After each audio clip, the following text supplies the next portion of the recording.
surah Hud. Okey, baik, macam doa sikit. Sebelum mula kelas, saya nak maklumkan, nak iklankan minggu depan hari Rabu tak ada kelas.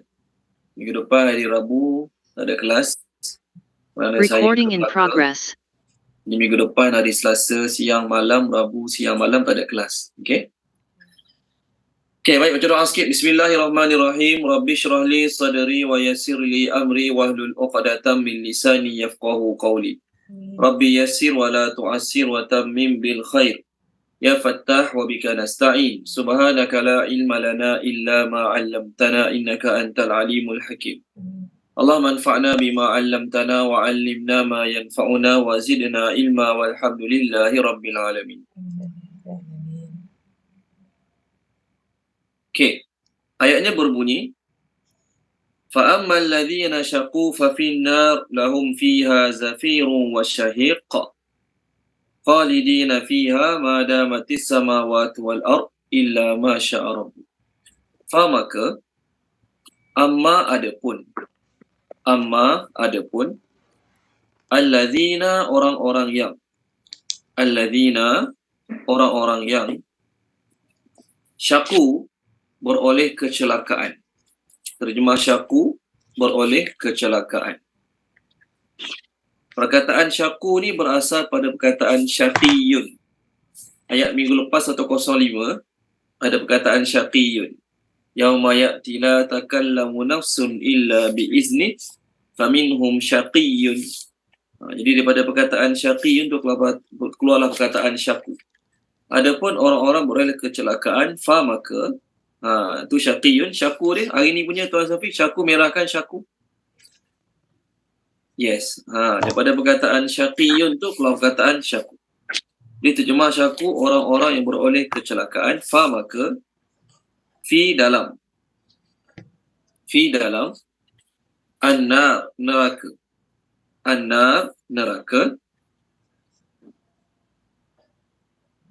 lahum bagi orang-orang yang dalam neraka ni lah, lahum bagi mereka zafirun. Apa tema zafirun? Suara tempikan. Zafirun, suara tempikan. Itu terjemah zafirun. Wa dan syahiqun, suara keluhan. Syahiqun, suara keluhan. Okey, tolong terjemahkan ayat pertama kita, Puan Zawani. Boleh terjemahkan Puan Zawani ayat pertama kita? Auzubillah minasyaitonirrajim. Bismillahirrahmanirrahim.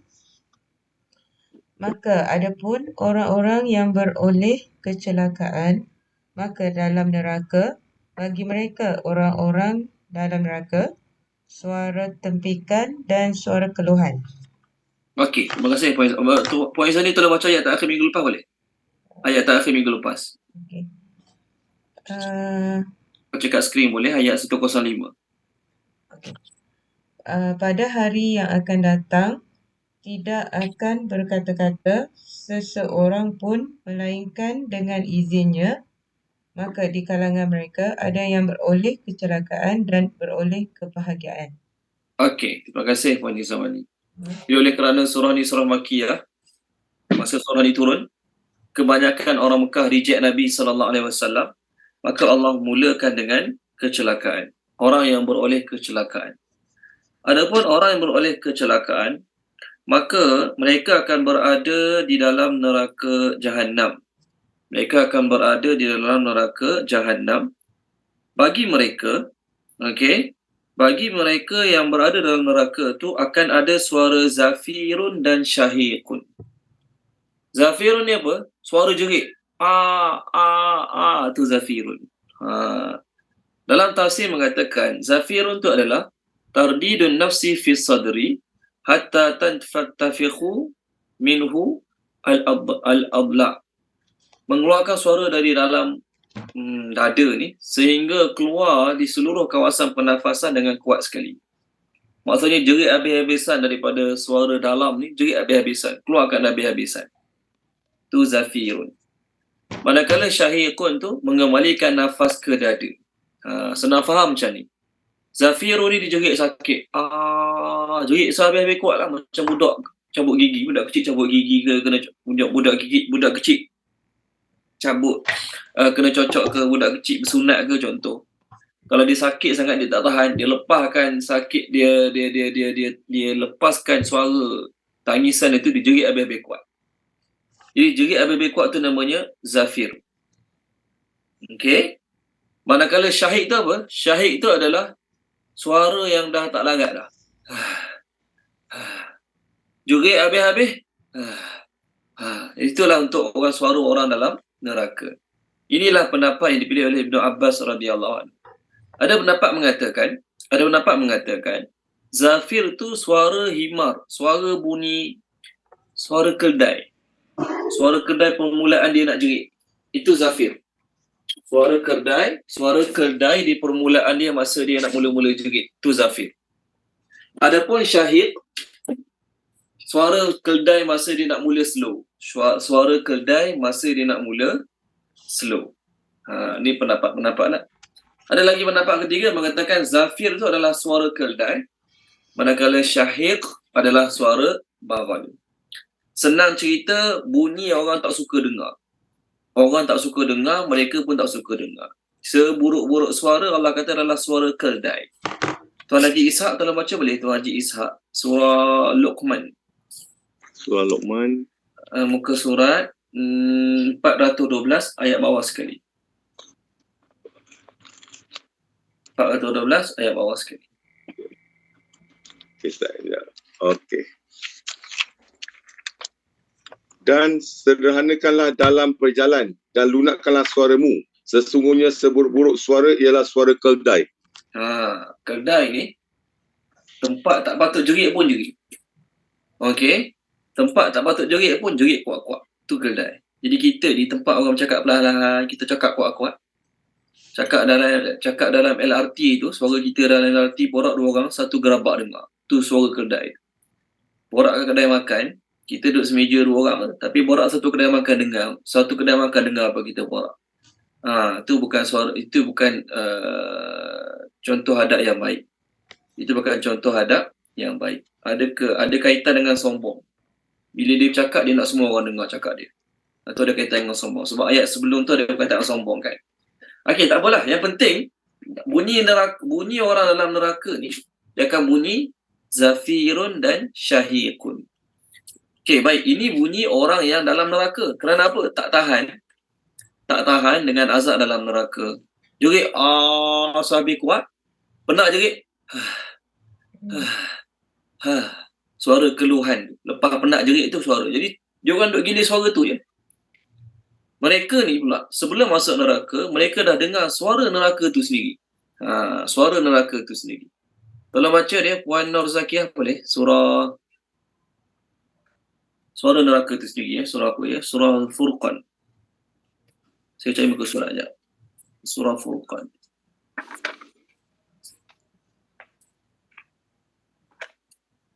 Sekejap Okey, muka surat 361. Ada zafir juga. Tadi zafirun, suara orang dalam neraka. Ni zafirun, suara neraka tu sendiri. Ayat page 361 ayat atas sekali. A'udzubillahi minasyaitonirrajim. Apabila ia, iaitu neraka, melihat mereka daripada tempat yang jauh, mereka mendengar suaranya yang gemuruh kerana kemarahannya. Okey, terima kasih. Puan Nur Zakiyah. Suara gemuruh ataupun suara nyalanya. Orang putih terjemah raging sound. Okey, raging sound. Neraka ada bunyi dia sendiri. Bunyi tersebut menyebabkan ahli neraka jadi takut. Dan ahli neraka bila masuk neraka, mereka sendiri ada bunyi zafirun dan bunyi syahiqun. Mereka sendiri ada bunyi zafirun dan ada bunyi syahiqun. Setiap masa. Tidak ada satu saat pun yang mereka berhenti sekejap, rehat sekejap daripada merasa sakit. Tak ada. Setiap masa mereka merasa sakit, sebab itulah Allah kata dalam neraka mereka gili-gili dua bunyi. Sama ada bunyi zafirun ataupun bunyi syahiqun. Okey, baik, seterusnya. Masuk ayat baru. Untuk sahabat-sahabat baru masuk, kita sekarang sedang bincang surah Hud, muka surat 233, ayat yang ke-107. Khalidina, mereka kekal. Khalidina, mereka kekal. Okey. Fiha, di dalamnya. Fiha, di dalamnya. Okey. Madamatis samawati wal ard, selama mana ada. Terjemah madamati, selama mana ada. Okey. As-samawati, langit-langit. Wa, dan al-ard, bumi. Illa, melainkan. Ma, apa yang, atau juga ma kat sini boleh terjemah siapa yang. Boleh terjemah ma kat sini apa yang. Boleh juga ma diterjemah kat sini dengan siapa yang. Okey. Sya'a, mahukan, mengkehendaki. Terjemah sya'a, mahukan ataupun mengkehendaki. Rabbuk, oleh Tuhanmu. Rabbuk, oleh Tuhanmu. Inna, sesungguhnya. Rabbaka, Tuhanmu. Rabbaka, Tuhanmu. Fa'alun, maha melakukan. Maha berkuasa melakukan. Fa'alun, maha berkuasa melakukan. Okey. Li, bagi. Ma, apa yang. Yuridu, dia mahu. Yuridu, dia mahu, dia kehendaki, semua boleh lah. Yuridu, dia mahu, dia kehendaki, semua boleh. Okey, Tuan Sofi terjemahkan boleh, Tuan Sofi. Ayat kita sekarang, ayat 107. Bismillahirrahmanirrahim. Mereka kekal di dalamnya selama mana ada langit-langit dan bumi, melainkan siapa yang mahukan oleh Tuhanmu. Sesungguhnya Tuhanmu maha berkuasa melakukan bagi apa yang dia mahu. Okey. Terima kasih Tuan Sofi. Allah kata, orang-orang yang beroleh kecelakaan, mereka akan berada dalam neraka selama mana ada langit dan bumi. Baik. Perkataan selama mana ada langit dan bumi ini ada 3 tafsiran. Pertama, Allah nak tunjuk mereka akan berada dalam neraka dalam tempoh yang lama. Orang Arab dulu, bila dia nak bagi contoh benda tu terlalu lama, dia akan gunakan perkataan madamatis samawati wal ard, selama mana ada langit dan bumi, ataupun selama mana keldai bergerak ekornya, ataupun selama mana orang bermusafir berbicara sepanjang malam. Itu orang Arab guna perkataan ni nak tunjuk berterusan. Keldai ni bila dia berjalan, ekor dia gerak sama. Dia takkan berhenti bergerak. Berterusan. Begitu juga orang bermusafir di malam hari, mereka akan sentiasa berbicara. Apa tujuan dia? Musafir malam-malam, sembang. Apa tujuan sembang masa musafir malam-malam? Supaya tak mengantuk, tak tidur, supaya tak sesat jalan. Naik kuda ke, naik unta ke malam-malam, kuda tu berjalan, unta tu berjalan. Rider ni yang naik atas kuda tu, unta tu tertidur. Apa berlaku? Kuda tu jalan ikut suka hati dia. Unta tu jalan ikut suka hati dia. Sesat lah kan? Jadi untuk mengelakkan kuda atau unta tu sesat, mereka akan berbicara, borak aja sepanjang malam. Borak benda sama pun tak apa. Janji tak tidur. Ini pepatah Arab menggunakan untuk pepatah Arab yang orang Arab biasa gunakan untuk menunjukkan benda tu berterusan, berpanjangan. Okey, baik. Itu tafsiran yang pertama. Tafsiran yang kedua, kalaulah kita terjemahkan kat sini ma tu dengan kita terjemah siapa yang. Maksudnya macam ni. Orang-orang beroleh kecelakaan, mereka akan tinggal dalam neraka selama mana ada langit dan bumi. Maksudnya sampai bila-bila, kecuali orang yang Tuhanmu kehendaki. Maksud orang yang Tuhanmu kehendaki siapa dia? Orang Islam. Yang buat dosa, yang buat maksiat, yang tak menunaikan perintah Allah, mereka akan kekal dalam neraka kecuali ada orang-orang yang Allah kehendaki, iaitu Allah akan keluarkan daripada neraka, masukkan dalam syurga Allah Subhanahu wa taala. Okey, ini tafsiran yang kedua. Kalau ma tu kita terjemah orang yang. Okey, baik.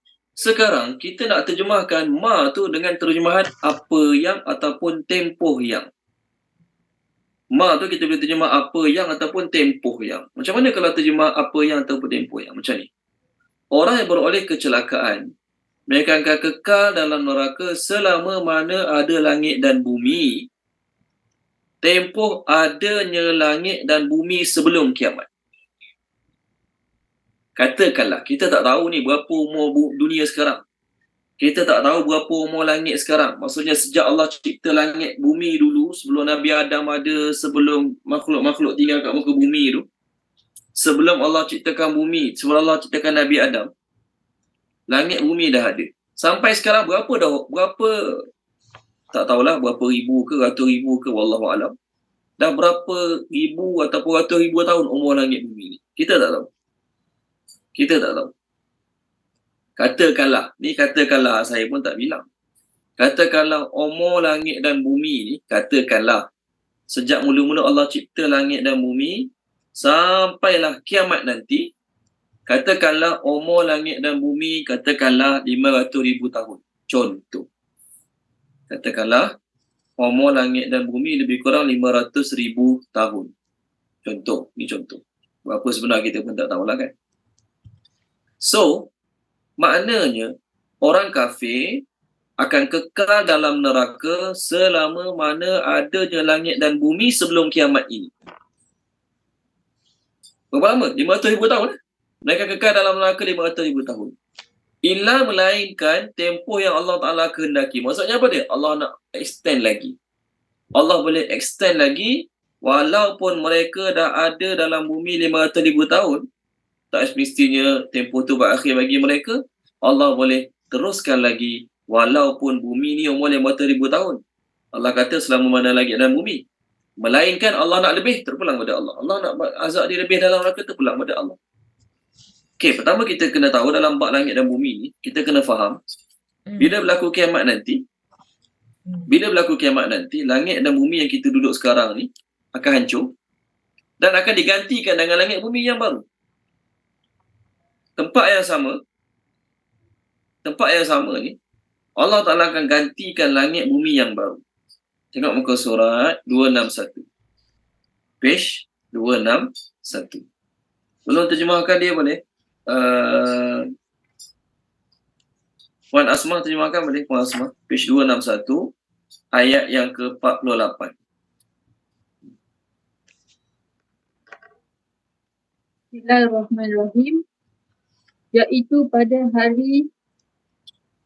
pada hari ketika bumi digantikan dengan bumi yang lain, dan demikian pula langit, dan mereka manusia berkumpul di padang mahsyar menghadap Allah yang Esa, yang Maha Esa, Maha Perkasa. Okey, terima kasih Puan Asma. Jadi bila berlaku kiamat nanti, bumi ni Allah Ta'ala hancurkan, Allah ganti bumi baru.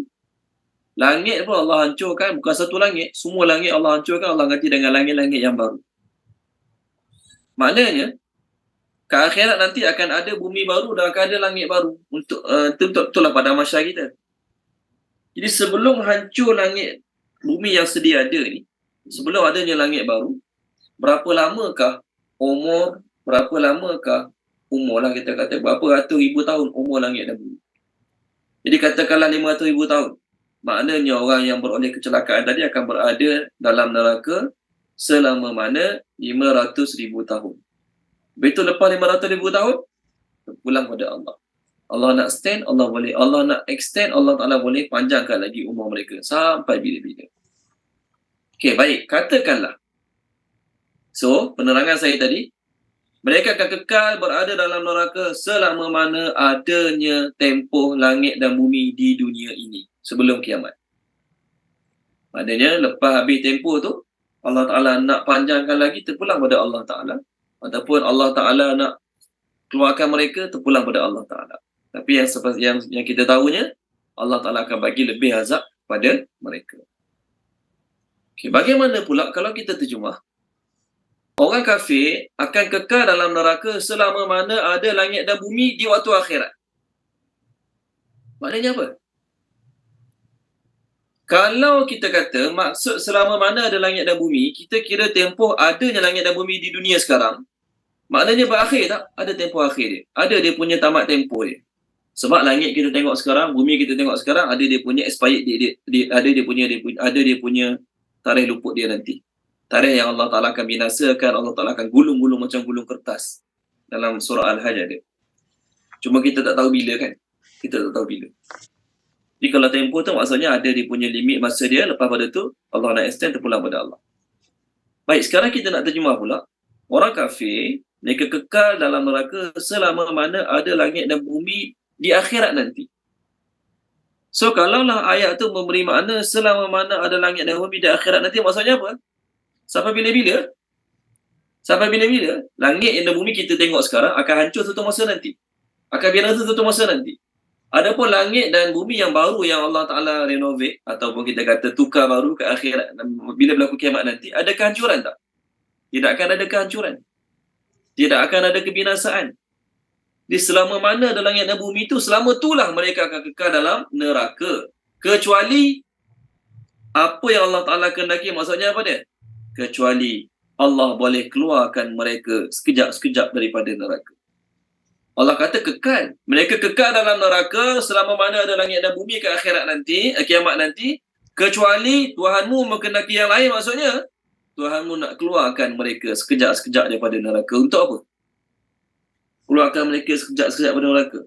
Untuk bagi mereka makan makanan yang Allah sediakan bagi orang-orang yang beroleh kecelakaan. Ini tafsiran yang kita kata paling tepat lah. Tengok surah Saffat.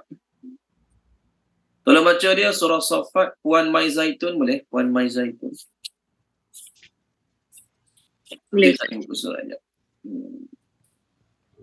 Okey, buku surat 448. Ayat 62 sampai 68. 62 sampai 68.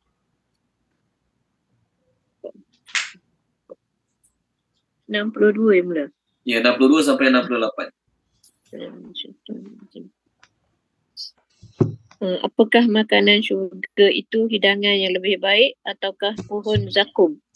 Sesungguhnya kami jadikan pohon zakum sebagai azab bagi orang-orang zalim. Ia adalah pohon yang keluar daripada dasar neraka jahim. Mayangnya seperti kepala-kepala syaitan.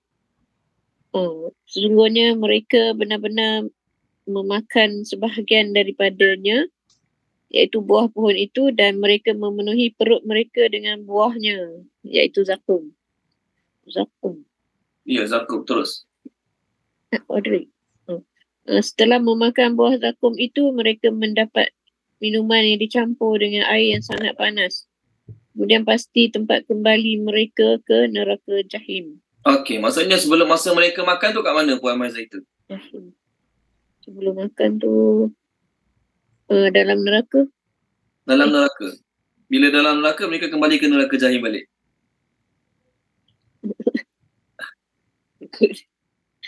Okey, baik. Kat Dewan Makan Ustaz. Dewan makan. Dewan makan. Wallahu alam. Tapi Allah kata, mereka kekal dalam neraka selama mana Allah mahu.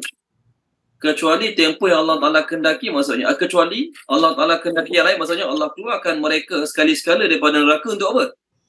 Untuk makannya. Makan zakum, makan buah zakum, makan minum-minuman yang membinasakan mereka. Maksudnya ahli neraka akan kekal dalam neraka. Kecuali ada masa-masa, ada waktu-waktu Allah Ta'ala nak keluarkan mereka pada neraka. Keluar bukan relax. Keluar bukan rehat. Keluar bukan take 5. Tapi keluar untuk merasa makanan-makanan yang Allah sediakan. Sebab tu ayat 68 kita hari ni, summa, kemudian. Kemudian tu maksudnya apa? Lepas makan buah zakum, lepas makan makanan-makanan yang Allah sediakan untuk sensarakan mereka tu, kemudian sesungguhnya tempat kembali mereka benar-benar ke neraka jahim. Maksudnya lepas makan, lepas dapat siksaan tu, dikembalikan semula ke neraka jahim. Itu tafsiran tentang ayat kita sekarang. Okey? Apa maksud selama mana ada langit dan bumi? Kecuali Tuhanmu menghendaki yang lain. Dah kekal dalam neraka, kekal lah. Nak yang lain apa? Tengok. Nak yang lain tu apa maksudnya? Kalau dia maksudkan orang Islam, mereka kekal dalam neraka. Tapi ada orang yang Allah keluarkan daripada neraka masuk syurga. Kalau masukkan orang kafir, mereka kekal dalam neraka, tetapi satu masa nanti Allah Subhanahu Wa Taala akan keluarkan mereka dalam neraka untuk makan makanan-makanan yang kat skrin ni, yang kita bincang, yang dia baca tadi. Lalu Allah kembalikan semula mereka ke dalam neraka. Okey, baik. Perkataan selama mana ada langit dan bumi ni adalah perkataan yang hanya Allah datangkan untuk menunjukkan tempoh masa yang lama. Kalaulah kita maksudkan langit dan bumi ni, langit dan bumi dunia kita sekarang, dia ada tamat tempoh dia kan. Jadi tak kekal lah kalau ada tamat tempoh. Jadi Allah sebut ada langit dan bumi hanya untuk menunjukkan lamanya, betapa lamanya mereka kekal dalam neraka. Okey, baik. Ada satu ayat Allah kata syurga tu seluas langit dan bumi. Pelik tak kalau syurga tu seluas langit dan bumi? Tolong baca Wal Ira, surah Ali Imran. Langit dan bumi memang luas. Tapi kalau syurga luas langit dan bumi saja, ramai orang akan memilikinya. Syurga seluas langit dan bumi, tak luas mana lah nanti. Tengok page 67 ayat atas sekali. Page 67 ayat atas sekali. Ayat 133.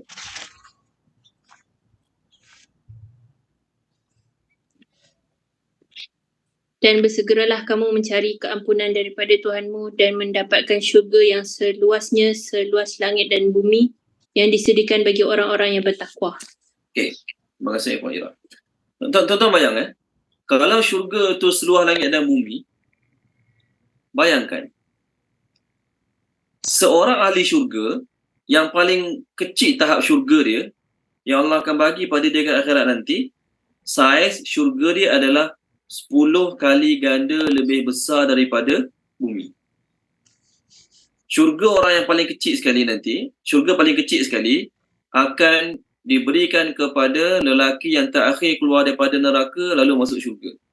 Diberikan kepada lelaki yang terakhir keluar daripada neraka lalu lelaki tersebut keluar dalam keadaan merangkak, Allah suruh dia pergi masuk syurga. Dia pergi-pergi, dia rasa macam syurga dah penuh, dia kembali balik pada Allah, dia kata syurga dah penuh. Allah suruh pergi balik. Allah suruh pergi balik. Dia pergi-pergi, dia kata syurga dah penuh. Allah, dia datang balik, dia kata syurga dah penuh. Allah suruh pergi balik. Jadi masa Nabi SAW menyampaikan hadis ni pada para sahabat, Nabi SAW ketawa. Senyumlah. Sebab lelaki ni Allah suruh pergi masuk neraka, dia kata neraka dah penuh, dia patah balik. 3 kali, lalu Allah kata pada lelaki ni, idhab fadkhulil jannah fa inna laka al-jannah mislud dunya wa ashru amsalihha. Untuk kamu, syurga macam dunia tapi 10 kali ganda. Di syurga paling kecil untuk orang lelaki terakhir yang masuk syurga, syurga tu saiz dia 10 kali ganda lagi besar pada dunia. Maknanya dunia kita ni, saiz dunia kita sekarang ni hanyalah 1/10 daripada saiz syurga paling kecil. Betul kan? So ayat ni Allah sebut syurga yang seluas langit-langit dan bumi. Syurga Allah sediakan untuk orang bertakwa ni nanti, syurga yang seluas langit dan bumi. Jadi kalau seluas langit dan bumi, luas mana sangat? Untuk seorang pun 10 kali ganda lagi. Jadi ayat seluas langit dan bumi ni kita tak boleh ukur ikut ukuran kita. Jadi kalau syurga seluas langit dan bumi kita sekarang, kita kena bagilah berapa orang ahli syurga, kena bagi ikut saiz yang sesuai. Tak. Ayat ini kita jangan faham secara literal. Sebab satu syurga yang paling kecil, saiz dia 10 kali ganda. Kalau 100 orang masuk syurga, tak muat syurga. Kalau 100 orang masuk syurga, macam mana nak muat? Di ayat ini, jangan faham secara literal. Allah nak beritahu terlalu luas. Itu je. Sama juga ayat kita sekarang. Kalau kita faham secara literal, ayat kita sekarang, kita faham secara literal maksudnya apa dia? Allah Ta'ala akan kekalkan orang-orang kafir dalam neraka selama mana ada langit dan bumi. Jadi kalau kita kata selama mana langit dan bumi yang kita duduk sekarang ni, umur langit dan bumi lebih kurang 500 tahun. Jadi 500 tahun je lah waktu dalam neraka, lepas tu orang tu keluar pada neraka. Tak mungkin sedemikian.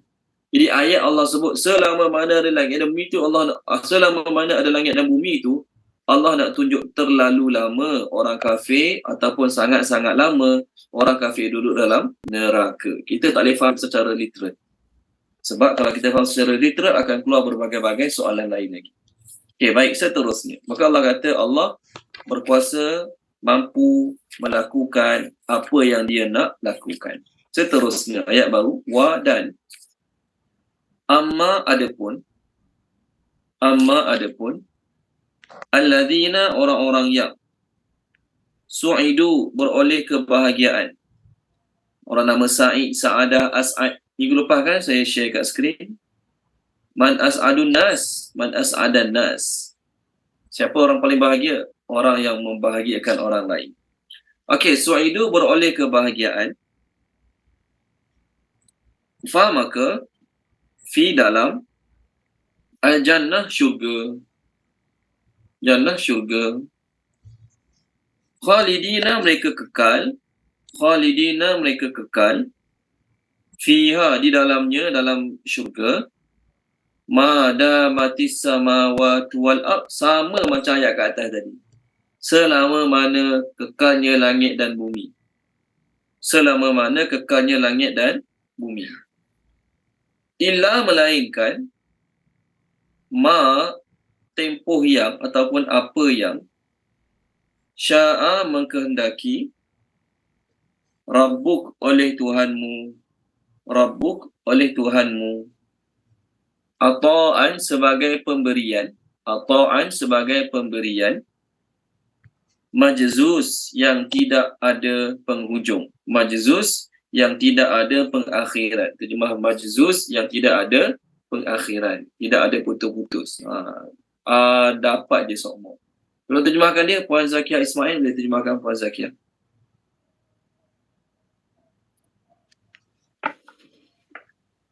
A'udzubillahi minasyaitonirrajim. Ayat 108 ya. 8. Okay. Dan adapun orang-orang yang beroleh kebahagiaan, maka dalam syurga mereka kekal di dalamnya selama mana ada langit dan bumi, melainkan apa yang mengkendaki oleh Tuhanmu sebagai pemberian yang tidak putus. Okey. Terima kasih Puan Zakiah. Tadi kita senang faham lah. Orang dalam neraka kekal, tapi ada orang yang Allah bakal keluarkan balik daripada neraka masuk syurga. Ada. Orang Islam yang buat dosa lagi banyak pada kebaikan, dia bakal keluar daripada neraka dan bakal masuk syurga. Ni bab syurga ni, takkan kita nak kata ayat ni makna dia ada orang kekal dalam neraka syurga, tapi satu masa nanti dia akan dikeluarkan daripada syurga, kena masuk dalam neraka. Tak mungkin dan tak akan berlaku sedemikian. Tak mungkin dan tak akan berlaku sedemikian. Orang tu masuk syurga, lepas beberapa tahun, kena keluar, silap. Dia kena masuk neraka sebenarnya. Tak mungkin dan tak akan berlaku.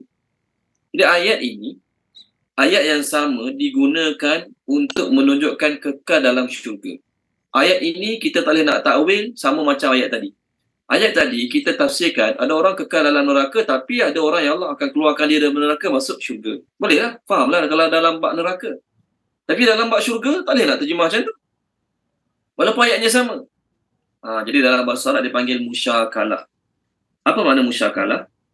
Lafaz yang sama digunakan tapi tidak dimaksudkan.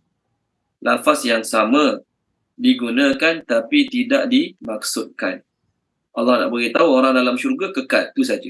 Kita tak boleh tanya pula, habis tu orang dalam syurga kekal selama mana adanya langit dan bumi. Fahamlah? Melainkan Allah nak yang lain. Melainkan Allah nak yang lain maksudnya apa dia? Tak kekal lah. Ataupun Allah nak pendekkan tempoh. Perkataan madamatis samawati wal ard illa masya rabbuk ni sama tak macam atas tadi? Sama ya. Tuan Sofi boleh tak merahkan ayat kita sekarang dengan ayat atas tadi? Bermula daripada madamatis samawati wal ard illa masya rabbuk. Sama. Dua-dua tu Tuan Sofi boleh tak? Tu. Yes, ni ayat kita sekarang. Depan sikit lagi. Sampai masya rabbuk. Tak habis lagi merah dia Tuan Sofi. Okey. Ni ayat kita sekarang. Ayat atas tadi. Sama juga daripada ma damati samawati wal ard illa masya Allah. Sama je.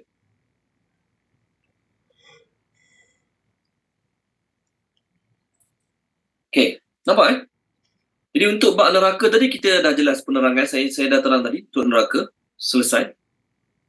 Adapun untuk syurga, kita tak boleh guna yang sama. Maksud guna yang sama macam mana? Ada orang kekal dalam neraka lalu Allah keluarkan masuk syurga. Ada orang macam tu. Tapi untuk syurga tak boleh. Ada orang masuk syurga untuk satu tempoh yang lama lalu Allah keluarkan masuk neraka. Tak akan berlaku macam tu. Jadi ayat yang kedua ni dipanggil musyakalah. Musyakalah tu maksudnya apa? Didatangkan sebagaimana ayat pertama tetapi tidak dimaksudkan. Contoh musyakalah bahasa Arab. Tengok muka surat apa ya? Muka surat 226.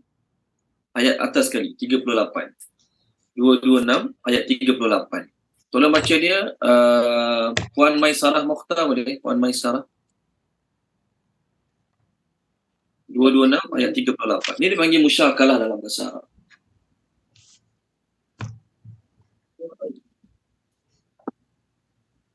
Ayat atas sekali. Ya, 38.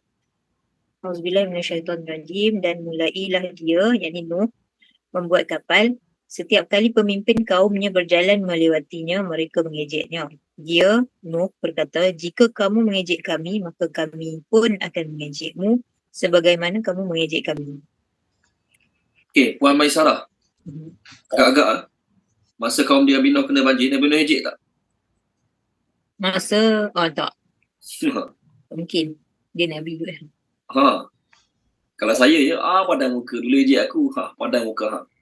Padang muka. Ambil video ramai-ramai buat TikTok tu, ramai-ramai kena ambil banjir Nabi Nuh, padang muka.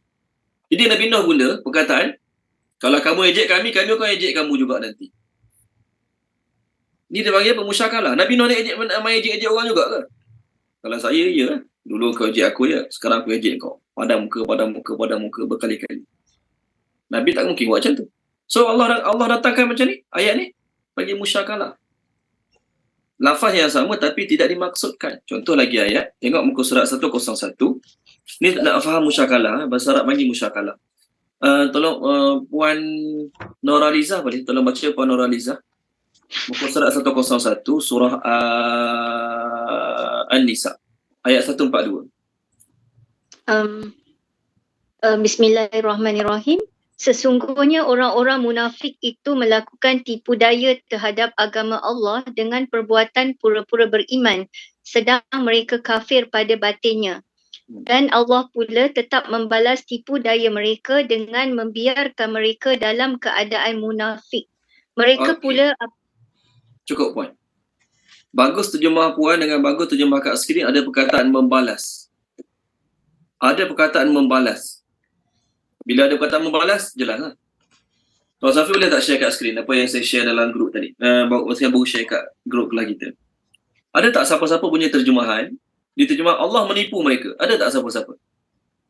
Dia punya terjemahan dalam ayat ni, Allah menipu mereka. Dia tak ada membalas-membalas. Ada tak siapa? Boleh? Tuan Haji Ishak. Betul baca Tuan Haji Ishak boleh? Sesungguhnya orang munafik itu hendak menipu Allah, tetapi Allah lah yang menipu mereka. Okey, cukup. Logik tak Tuan Haji Ishak Allah menipu mereka? Tak ada. Allah pun nak kena tipu-tipu juga ke? Allah pun nak kena buat pelak juga ke?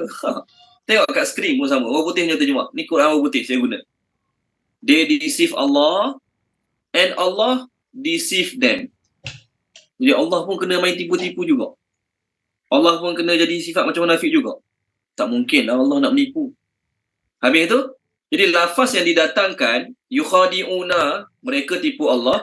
Khadi'uhum, Allah membalas tipu daya mereka. Itu terjemahan yang paling patut. Untuk tidak mengelirukan. Jadi kalau kita terjemah literal, mereka tipu Allah, Allah tipu mereka. Jadi Allah pun nak kena tipu juga, baru jadi. Ya ke Allah nak kena tipu juga? Tak. Lafaz yang sama, kita tak boleh terjemah secara literal. Lafaz yang sama digunakan tapi tidak dimaksudkan. Lafaz tu maksudnya, Allah guna perkataan itu untuk mereka. Allah guna juga perkataan yang sama untuk lawan dia. Tapi perkataan itu tidak dimaksudkan.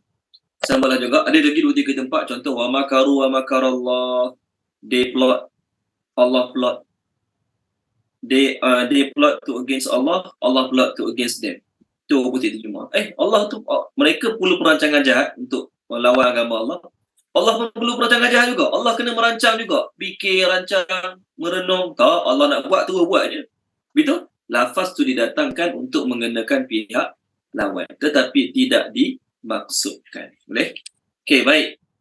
Allah kata, untuk ahli syurga, Allah akan bagi pada mereka pemberian yang tidak putus-putus. Ata'a tu pemberian. Ghaira majzuz, yang tidak putus-putus. Sebab tu ahli syurga nanti dia akan kata, inna hadza la rizquna ma lahu min nafad.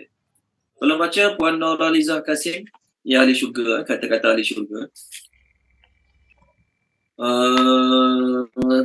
Surah Sad. Kita cari muka suratnya. Surah Sad. Tidak, tak jumpa muka surat ini. Inna hadza la rizquna ma. Okey, muka surat 456. 456. Okey. Ayat 49 sampai 54. 49 sampai 54. Okay, terima kasih Tuan Safi, share tu kat skrin. Bismillahirrahmanirrahim. Segala sifat-sifat yang mulia ini adalah menjadi sebutan penghormatan bagi mereka. Dan sesungguhnya bagi orang-orang yang bertakwa disediakan tempat kembali yang sebaik-baiknya pada hari akhirat kelak. Iaitu beberapa buah syurga tempat penginapan yang kekal yang terbuka pintu-pintunya untuk mereka. Mereka akan bersukaria dalam syurga itu sambil berteleku di atas pelamin. Mereka meminta di situ buah-buahan dan minuman yang berbagai jenisnya dan rasa kelazatannya. Dan di sisi mereka pula bidadari-bidadari yang pandangannya tertumpu kepada mereka semata-mata lagi yang sebaya umurnya. Inilah dia balasan yang dijanjikan kepada kamu setelah selesai hitungan amal. Sesungguhnya ini ialah pemberian kami kepada kamu, pemberian yang tidak akan habis-habis. Terima kasih Puan Nuralizah. Inilah pemberian kami pada kamu, pemberian yang tidak habis-habis. Pertama, makanan tu tak habis. Yang kedua, rasa sedap tu tak habis. Apa maksud dia? Kat dunia ni, kalau kita diberi makanan paling mahal, kita diberi makanan paling sedap, berapa lama dia akan sedap? Berapa lama dia akan sedap? Seminggu, lepas minggu kedua, jemu. Walaupun makanan tu paling mahal, paling sedap, tapi makan hari-hari, dia punya lazat dia, seronok dia dah tak ada. Betul kan? Tapi ahli syurga, Allah Ta'ala kekalkan kelazatan makanan dalam syurga, sehingga ahli syurga diberi makanan yang sama, tapi rasa tak sama. Rasa tak sama. Makin makan, makin sedap. Bayangkan, kalau makan dalam syurga, tahap sedap dia sama je. Pagi makan tu, tengah hari makan tu, petang makan tu, malam makan tu, esok pagi makan tu lagi. Muak tak? Muak. Contohlah, kita sekali-sekala makan nasi Arab, okey lah. Tapi kalau hari-hari makan nasi Arab, nasi yang sama, lauk yang sama, pening kepala juga lah. Tak adalah kata kali kedua, kali ketiga tu sedap macam first time. Tak. Kat dunia ni lah. Kat akhirat nanti, makanan dalam syurga kekal, tapi rasa dia pun Allah kekal. Sebagaimana makan kali pertama lazat, kali kedua lazat. Tapi lazat tu tak sama macam kali pertama. Tengok surah At-Taubah. At-Taubah. 190. 190. Ayat 21 dan 22. Kalau baca dia, Wan Rosnani boleh. 21 dan 22. Bismillahirrahmanirrahim.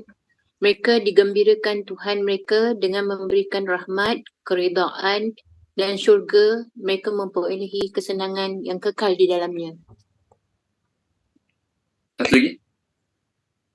Mereka kekal di dalamnya buat selama-lamanya. Sesungguhnya di sisi Allah lah pahala yang besar. Okey, terima kasih Puan Rosnani. Kesenangan yang kekal, tu point dia.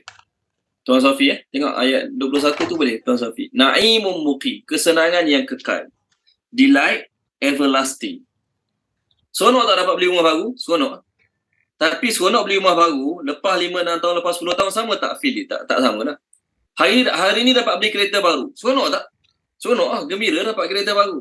Tapi lepas 10-15 tahun, rasa seronok tu ada lagi. Tak payah 10-15 tahun, lepas 5 tahun dah tahun pun dah tak rasa seronok macam mula-mula beli dulu. Seronok tak makan kali pertama makanan yang kita baru jumpa, makanan yang mahal? Seronok kali pertama. Kali kedua, 3, 4, 5 dah tak seronok lagi lah. Maksudnya, walaupun makanan tu sentiasa ada, tapi rasa sedap dia tu dah tak kekal. Rasa sedap tu dah biasa. Okey, jadi biasa je lah. Dalam syurga, makanan yang sama. Dia beri 3 kali, sekurang-kurangnya 3 kali. Tapi ahli syurga kata apa? Kami dah diberi dah dulu makanan ni.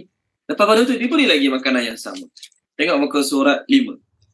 Tolong baca Puan Norziana. Muka surat 5 ayat atas sekali, ayat 25. Muka surat 5 Ustaz. 5 surat Al-Baqarah. Ayat 25.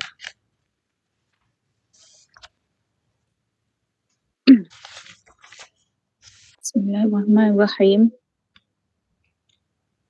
Dan sampaikanlah kabar gembira kepada orang-orang yang beriman dan beramal soleh bahawa disediakan untuk mereka syurga yang di bawahnya mengalir sungai-sungai. Setiap kali mereka diberi rezeki buah-buahan dari syurga, mereka berkata, inilah rezeki yang diberikan kepada kami dahulu. Mereka telah diberi buah-buahan yang sama dan di sana mereka memperolehi pasangan-pasangan yang suci. Mereka kekal di dalamnya. Okey, berapa kali dapat makan buah-buahan tu? Terima kasih Puan. Setiap kali dapat buah, hari ni dapat buah, dalam syurga dia kata apa? Dulu kami dah dapat lah. Lepas kata macam tu, dapat lagi yang sama. Maksud 3 kali. Sekarang makan buah, lepas tu dia kata apa? Kami dah dapat dah buah ni yang semalam. Kalau ayat ni kita faham kat dunia, anak kita kata apa? Mak asyik masak ni je. Ayah asyik beli lauk ni je. Tak ada adab lah kan. Anak cakap macam tu, tak bersyukur lah. Faham sekali pun tak bercontoh. Bila dalam syurga, adakah bermakna? Lah, ahli syurga cakap, lah, lauk ni lagi. Lah, buah ni lagi. Tak. Ahli syurga cakap kat sini, setiap kali diberi buah-buahan yang baru, mereka mengatakan, inilah kita dapat sebelum ni. Lepas makan, diberi lagi buah yang sama. Kalau kita, alah, buah dalam syurga, buah yang sama je. Berilah special sikit. Tetamu datang, 3 hari kita layan. Takkan 3 hari lauk yang sama je, contoh. Kita ubah sikit, barulah tetamu tu dihargai, contoh. Tak wajib pun masak lauk yang berbeza, tapi kita masaklah masakan yang berbeza-beza untuk tetamu. Mereka dapat makanan yang sama, tapi rasa Allah buat lagi sedap. Lagi sedap, lagi sedap, lagi lazat. Lepas Allah kata, pemberian dalam syurga tidak pernah putus-putus. Dalam sebuah hadis, baik pada Imam Bukhari dan Imam Muslim daripada Abu Hurairah, Nabi SAW bersabda, "Idza dakhala ahlul jannati jannata nada munadin." Bila ahli syurga masuk syurga, seorang penyeru akan menyeru, "Ya ahlal jannah, wahai ahli syurga, inna lakum an tahyu fala tamutu abadan." Kamu akan sentiasa hidup, tak akan mati sampai bila-bila. Wa inna lakum an tasihhu fala tasqamu abadan. Kamu wahai ahli syurga akan sihat, tak akan sakit sampai bila-bila. Makanlah, tak payah jaga makan. Kat dunia jaga makanlah, nak jaga kesihatan kan. Jaga tak minum manis, tak minum pedas, tak minum lemak, tak makan lemak contohlah. Tak makan pedas, tak makan lemak. Jaga makan. Tak makan lewat malam. Dalam syurga makan je sepanjang masa, tak ada penyakit. Yang ketiga, Nabi kata, penyeru kat syurga akan berkata, "Innalakum antashibbu fala tahramu abadan." Kamu akan sentiasa muda, jangan risau, tak akan tua sampai bila-bila. "Wa innalakum antan'amu fala tabasu abadan." Kamu akan sentiasa bernikmat-nikmat, tidak akan jemu sampai bila-bila. Bayangkan kalau dapat nasi yang sama, lauk yang sama, dan rasanya sama. Ni lagi. Kita akan kata, ni lagi. Syurga apa kalau ada tu? Penjara je. Penjara setiap minggu masakan sama, setiap minggu lauk sama. Dia dalam penjara, dia tak boleh komplain. Tapi dalam syurga katakanlah masakan sama, rasa sama. Tak. Jenis buahnya sama. Tapi rasanya berbeza-beza. Itu dikatakan ata'an ghairu majzuz, pemberian yang tidak putus-putus. Okey, baik, seterusnya masuk buku surat baru. Okey, jadi kita hari ini berusaha banyak bagi masa untuk perkara-perkara yang ada pengakhiran dia. Duit boleh habis. Rumah satu masa nanti boleh rosak binasa. Apa lagi? Kereta satu masa nanti akan ada dia punya tarikh tamat dia akan jadi bersibu. Telefon 3-4 tahun dah tak boleh pakai. Contohlah. Contoh. Jadi kita banyak bagi masa untuk benda yang ada tempoh perakhiran dia. Bukan tak boleh cari, boleh lah, baguslah cari duit untuk rumah, untuk telefon, untuk kenderaan. Tapi Allah sediakan untuk kita syurga yang nikmatnya tak pernah habis, tak akan habis dan tak akan jemu. Jadi mana kita banyak bagi masa? Banyak bagi masa untuk nikmat yang satu masa akan habis, ataupun nikmat tu tak habis, kita habis dulu. Kereta tu masih baru, rumah tu masih baru, tapi orang dia dah innalillah. Boleh jadi tak? Kat syurga, orang yang kekal, nikmat rasa sedap tu pun kekal dalam syurga nanti. Okey, seterusnya masuk muka surat baru 2, 3, 4. Fa maka la janganlah taku kamu menjadi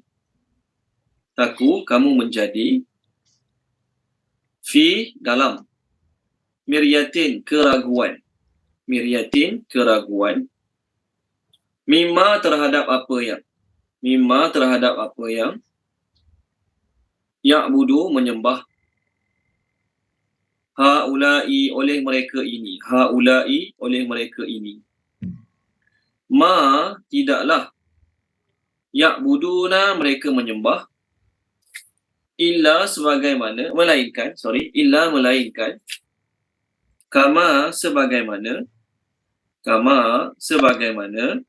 okey, ya'budu menyembah aba'uhum oleh nenek moyang mereka min daripada qablu sebelum ini wa dan inna sesungguhnya kami lamuwaffuhum akan sempurnakan untuk mereka. Perkataan muwaffu ni, Pak Safi tolong merahkan boleh, muwaffu tu. Okey, mim waw fa, mim pula dah. Waw fa waw tu dia berasal pada perkataan waffa. Waffa tu bermakna sempurna. Daripada perkataan waffa keluarlah perkataan wafat. Daripada perkataan waffa keluarlah perkataan wafat. Kenapa orang mati dipanggil wafat? Kerana telah sempurna rezeki dia, tempoh dia yang Allah Ta'ala telah tentukan untuk dia. Dia akan makan, contoh Allah kata seumur hidup dia akan makan 20 tan makanan. Contohlah ni, seumur hidup dia akan makan 20 tan makanan. Jadi selagi 20 tan makanan tak masuk dalam mulut dia, selagi tu dia tak akan mati. Cukup je 20 tan menurut takdir Allah Ta'ala pada dia, lalu dia pun mati. Dalam sebuah hadis diriwayatkan oleh Ibnu Hibban daripada Abdullah bin Mas'ud radhiyallahu anhu, Nabi bersabda, satu hari Jibril datang menyampaikan wahyu padaku. Jibril menyampaikan wahyu padaku dengan berkata, innahu lan tamuta nafsun hatta tastakmila rizquha wa ajaluha. Satu jiwa tu tak akan mati. Satu diri tu tak akan mati melainkan setelah sempurna rezekinya dan ajalnya. Jadi nak mati lambat makanlah sikit-sikit. Boleh cakap macam tu? Nak mati lambat makanlah sikit-sikit. Boleh cakap macam tu? Kalau kita tahu berapa jumlah boleh buat macam tu. Si fulan ni Allah beritahu dia, awak akan mati setelah awak makan 20 tan makanan. Jadi dikira. Okey, aku umur 40 ni baru 9 tan. Banyak lagi boleh makan. Senanglah kalau kita tahu kan. Kita tak tahu berapa jumlah makanan yang Allah tentukan akan masuk mulut kita. Kita tak tahu. Jadi lepas kita makan, kita mati. Itulah makanan terakhir, itulah minuman terakhir. Ada ustaz kan meninggal masa ceramah. Ustaz tu mengajar di seksyen 9 Shah Alam. Sebelum dia meninggal sakit jantung masa ceramah tu, dia minum air. Betul kan? Itulah air terakhir yang Allah tentukan masuk dalam badan dia. Dah masuk air tu, tidak ada lagi sebarang makanan ataupun minuman yang akan masuk dalam badan dia. Maka Allah Ta'ala pun cabut nyawanya. Itu dia panggil muwaffuhum. So berasal pada perkataan wafat. Kenapa dipanggil wafat? Kerana sempurna rezekinya, sempurna ajalnya. Okey, baik. Itu bukan poin saya nak cerita perkataan wafa tu je lah. Ada orang nama wafi, wafa tu semua bermakna sempurna. Kami akan sempurnakan bagi mereka nasibahum, bahagian mereka. Nasibahum maksudnya bahagian mereka. Ghaira tanpa mangkus dikurangkan. Okey, tolong terjemahkan dia. Puan Rosimah Kasim, terjemahkan boleh Puan Rosimah Kasim ayat kita sekarang ni.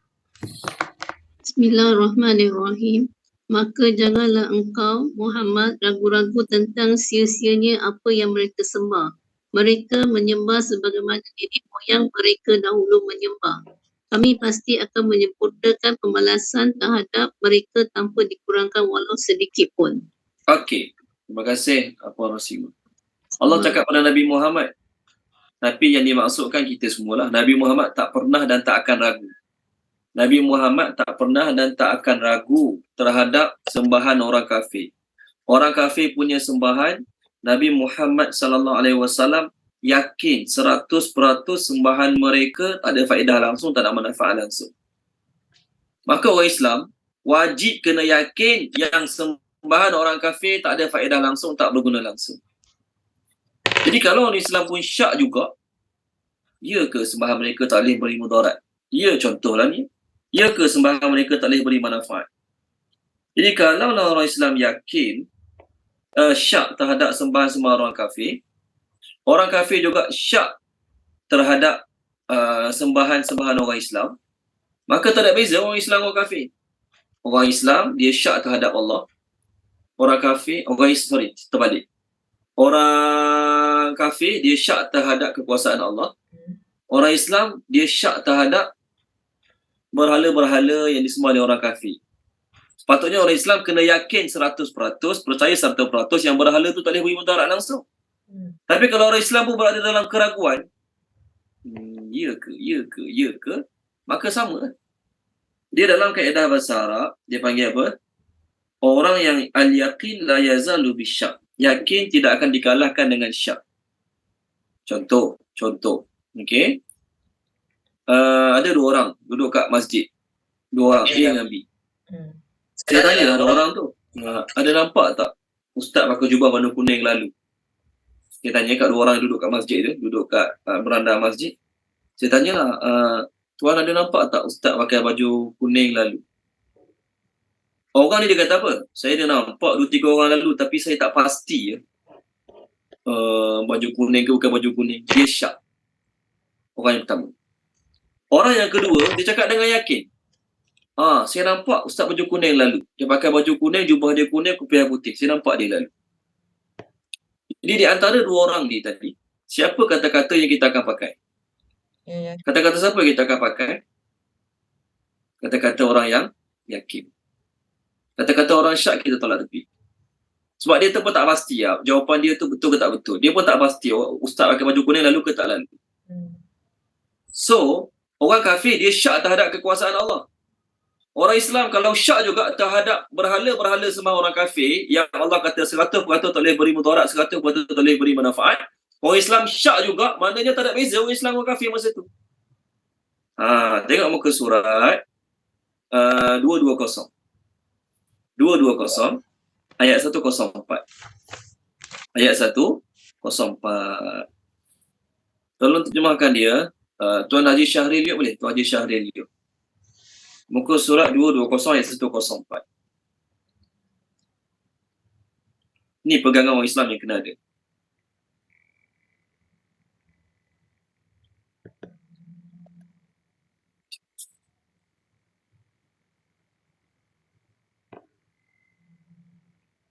Ada Tuan Haji Syahril. Tadi nampak macam dah unmute, betul biar balik. Ada Ustaz, line tak bagus. 224 Ustaz.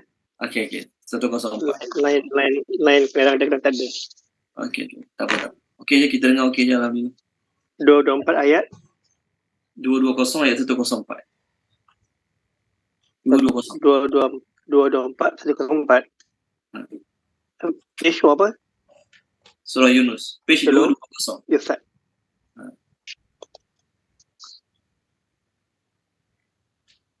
Ayat 104. Tak boleh clear line.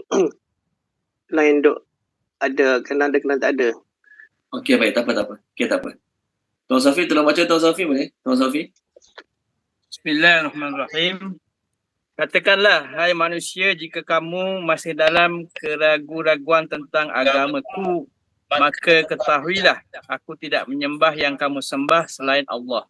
Tetapi aku menyembah Allah yang akan mematikan kamu dan aku telah diperintah supaya termasuk orang-orang yang beriman.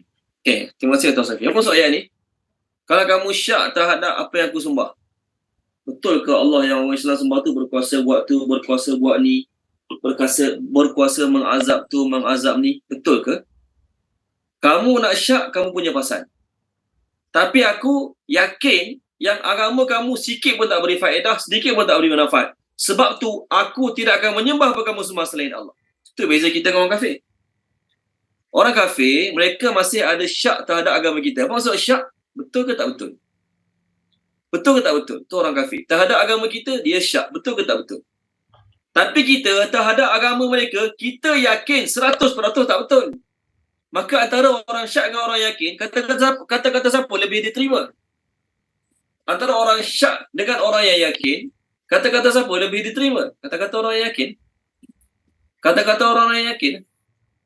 Maka orang Islam wajib kena yakin agama kita paling betul dan wajib kena yakin agama sembahan orang kafir 100% salah. Tak boleh kata ya ke tak boleh beri mudarat.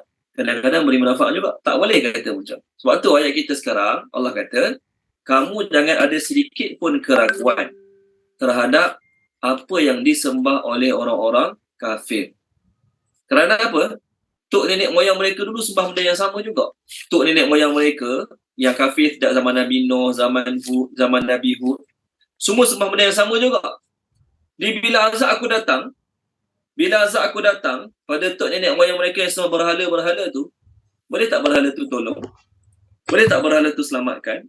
Boleh tak berhala tu protect mereka? Tak boleh. Maka kamu Islam kena yakin yang berhala-berhala yang mereka sembah tu sedikit pun tak boleh beri mudarat, sedikit pun tak boleh beri manfaat kepada mereka.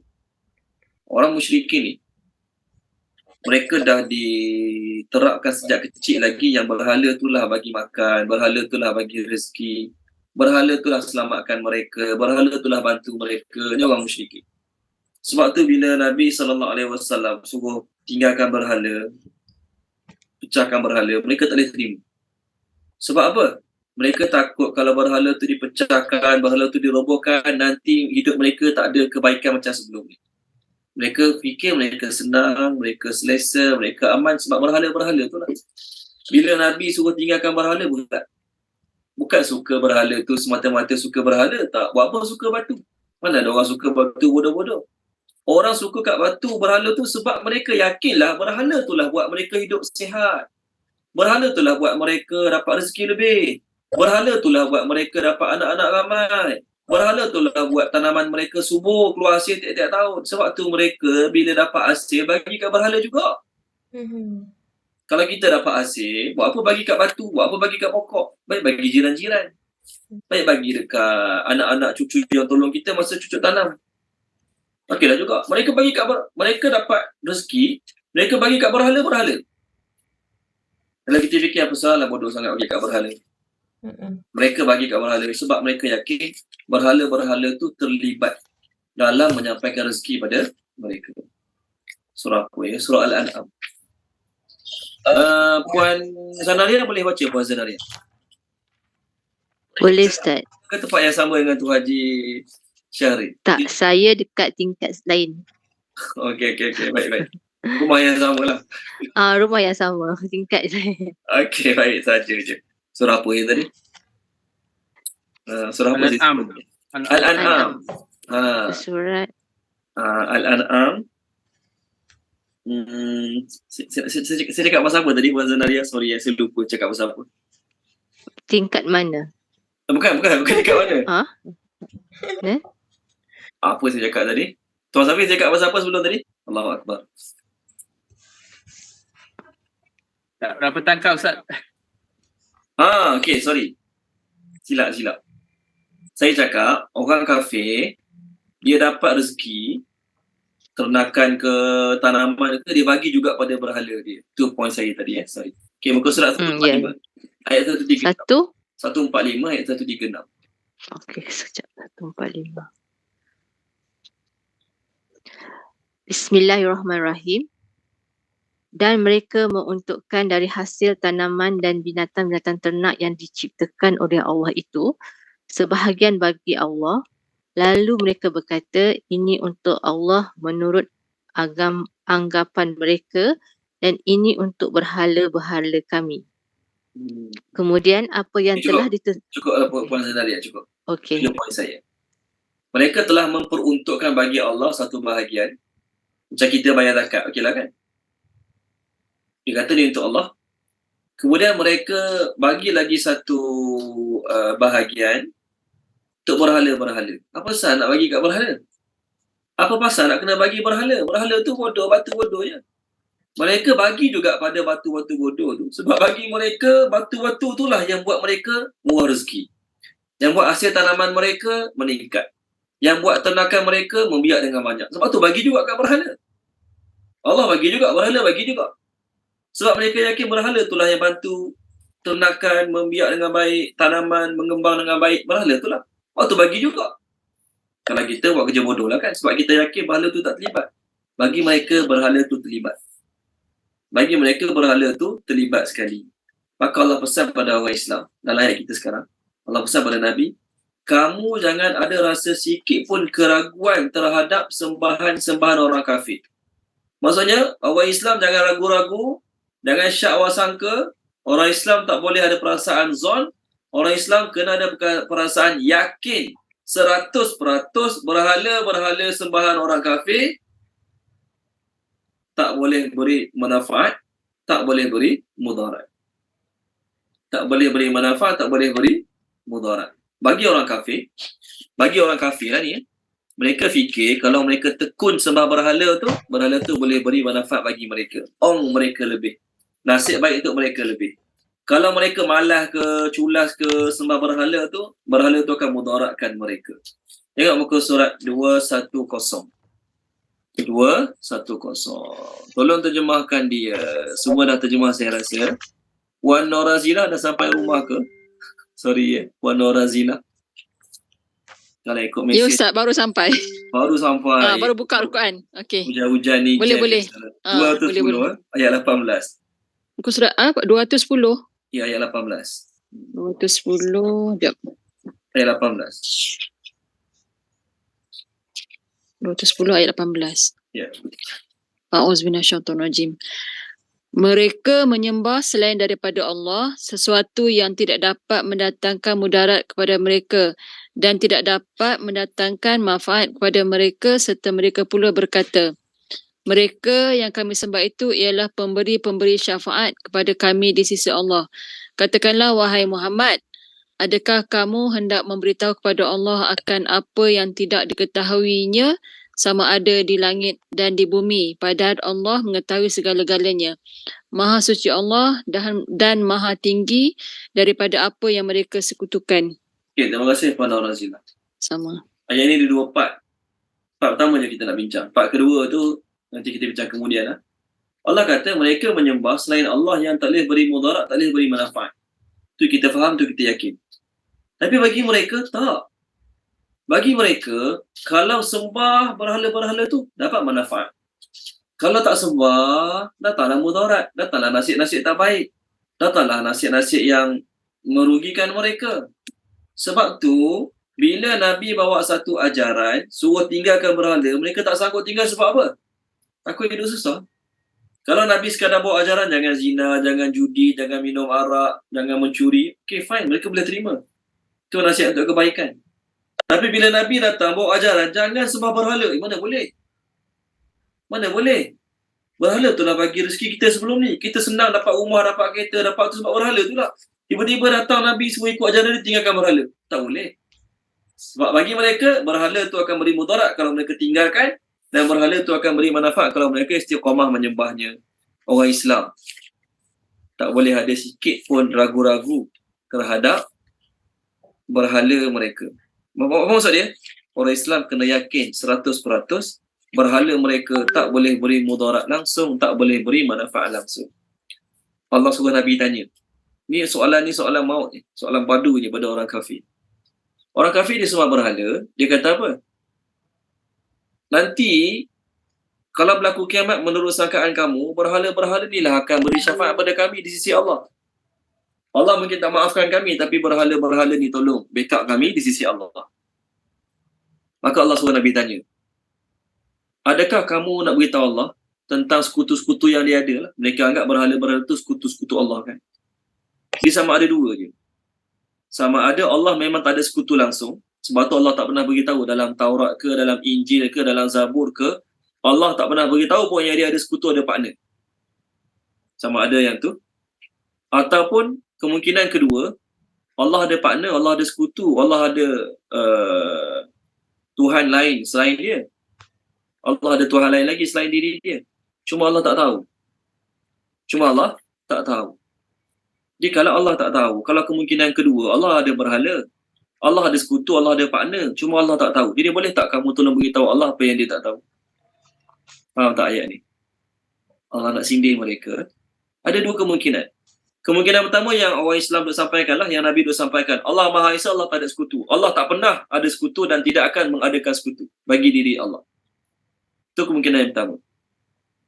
Orang kafir tak nak terima. Okay, kalau orang kafir tak nak terima, kemungkinan yang kedua ialah Allah ada sekutu, ada partner, tapi dia tak tahu. Wah, kesian Allah. Allah tak tahu dia ada sekutu, ada partner. Jadi boleh tak kamu tolong beritahu Allah benda yang dia tak tahu? Apa maksud ayat ni? Ini perli ni, ini sindir. Allah Maha mengetahui segala-galanya. Kalau Allah tahu dia ada sekutu, dia ada partner, dia ada anak, dia isteri, dia dulu turunkan ayat dalam suhuf yang diturunkan pada Nabi Musa ke, suhuf pada Nabi Adam ke, pada Nabi Nuh ke, dia sendiri cakap. Dalam Taurat, Injil, Zabur, dia akan kata, aku ada anak, aku ada isteri. Jadi Allah tak pernah beritahu sekali pun dia ada sekutu, anak, isteri, partner. Maknanya apa? Memang dia tak ada.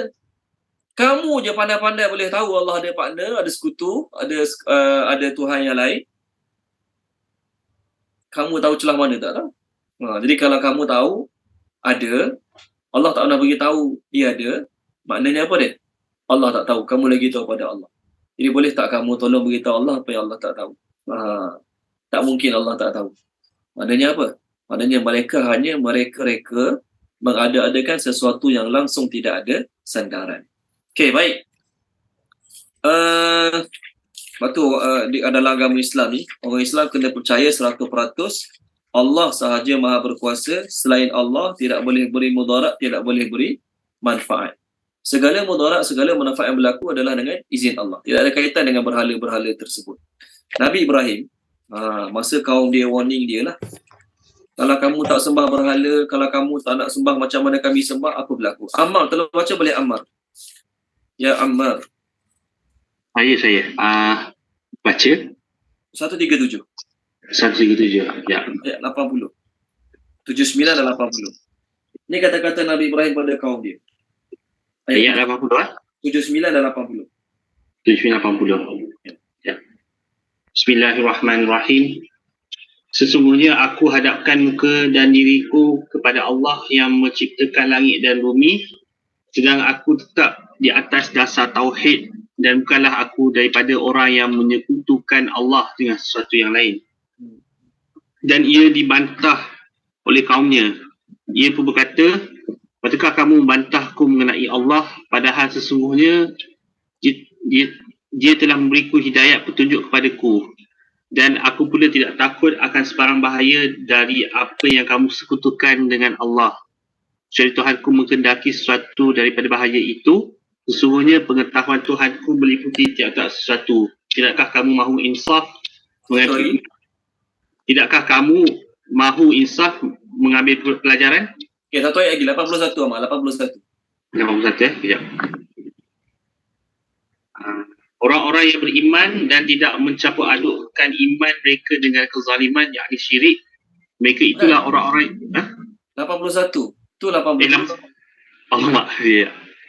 Terlajak. 81. Okey. Dan bagaimanakah aku hendak takutkan apa yang kamu sekutukan dengan Allah itu yang tidak dapat mendatangkan sesuatu bahaya, padahal kamu tidak takut bahawa kamu telah sekutukan Allah dengan sesuatu yang Allah tidak menurunkan sebarang keterangan kepada kamu mengenainya. Maka yang manakah di antara dua puak itu yang lebih berhak mendapat keamanan daripada bahaya? jika betul kamu mengetahui. Okey, terima kasih Ahmad. Tengok kat skrin ni. Tuan Safi share kat skrin. Nabi Ibrahim kata apa? Ayat 80 ayat 80 tu. Nabi Ibrahim kata apa? Aku tidak takut kepada malapetaka dari sembahan-sembahan yang kamu sekutukan dengan Allah, kecuali jikala Tuhanku mendaki sesuatu. Jadi Nabi Ibrahim tak sembah berhala yang mereka sembah. Katakanlah Nabi Ibrahim dapat sakit demam ke, stroke ke, kanser ke. Itu bukan sebab berhala tu. Itu bukan sebab sembahan mereka tu. Itu sebab daripada Allah. Bukanlah Nabi Ibrahim dapat nasib tak baik, dapat nasib malang, sakit, stroke, tak boleh bangun. Contoh. Kenapa? Oh, ni sebab Nabi Ibrahim tak sembah apa mereka sembah. Tak. Itu semua daripada Allah. Ayat 81, Allah suruh Nabi Ibrahim cakap apa?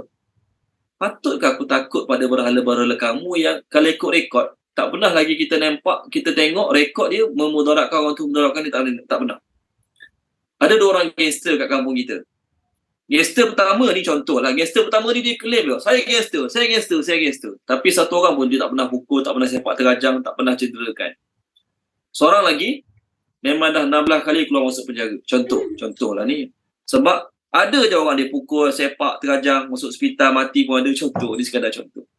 Jadi antara gangster pertama, gangster kedua, mana patut kita takut? Bukan nak suruh takut makhluk, nak faham ayat. Gangster kedua lah, sebab gangster kedua ni memang dah ada rekod pernah pukul orang sampai pengsan, sampai masuk hospital. Dia pun pernah masuk penjara 5-6 kali. Jadi memang betul dia gangster dan memang betul dia boleh pukul orang. Sebab dah ada rekod dia pernah pukul orang sebelum ni.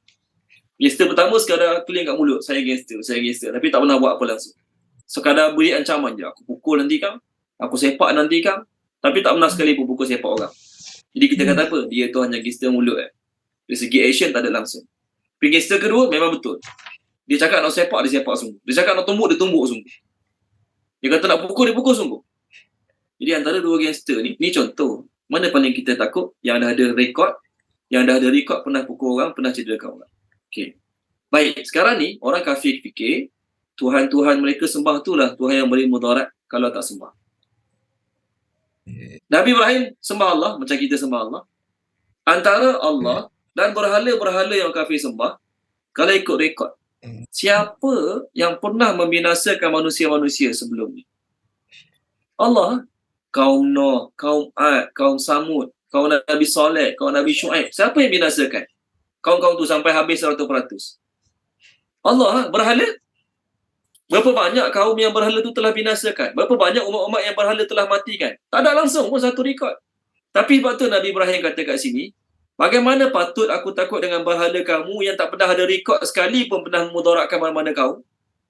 Dan kamu tak takut menyekutukan Allah. Sedangkan banyak rekod-rekod sebelum ni Allah membinasakan orang-orang yang menyekutukannya. Jadi sepatutnya siapa kena takut siapa? Aku patut takut pada berhala kamu ke kamu kena takut pada Allah? Ni point dia. Bagi kita macam orang kafir buat kerja bodoh je lah. Tapi tak, bagi mereka sungguh-sungguh yakin berhala tu boleh beri mudarat kalau tak sembah. Maka Allah bagi dalil logik akal. Berapa ramai orang pernah mati sebelum ni sebab tak sembah berhala? Berapa ramai orang kena banjir ke, taufan ke, puting beliung ke, terbalik bumi ke sebab tak sembah berhala? Tak ada pun. Tapi yang ramai, rekod-rekod sebelum ni, yang kena banjir, kena gempa bumi, kena hujan batu, kena batu daripada tanah liat, itu semua asal daripada Allah. Jadi kalau kamu nak takut pada siapa? Kepada Allah lah. Kerana rekod Allah yang membinasakan umat sebelum ni telah terbukti banyak kaum-kaum telah dibinasakan.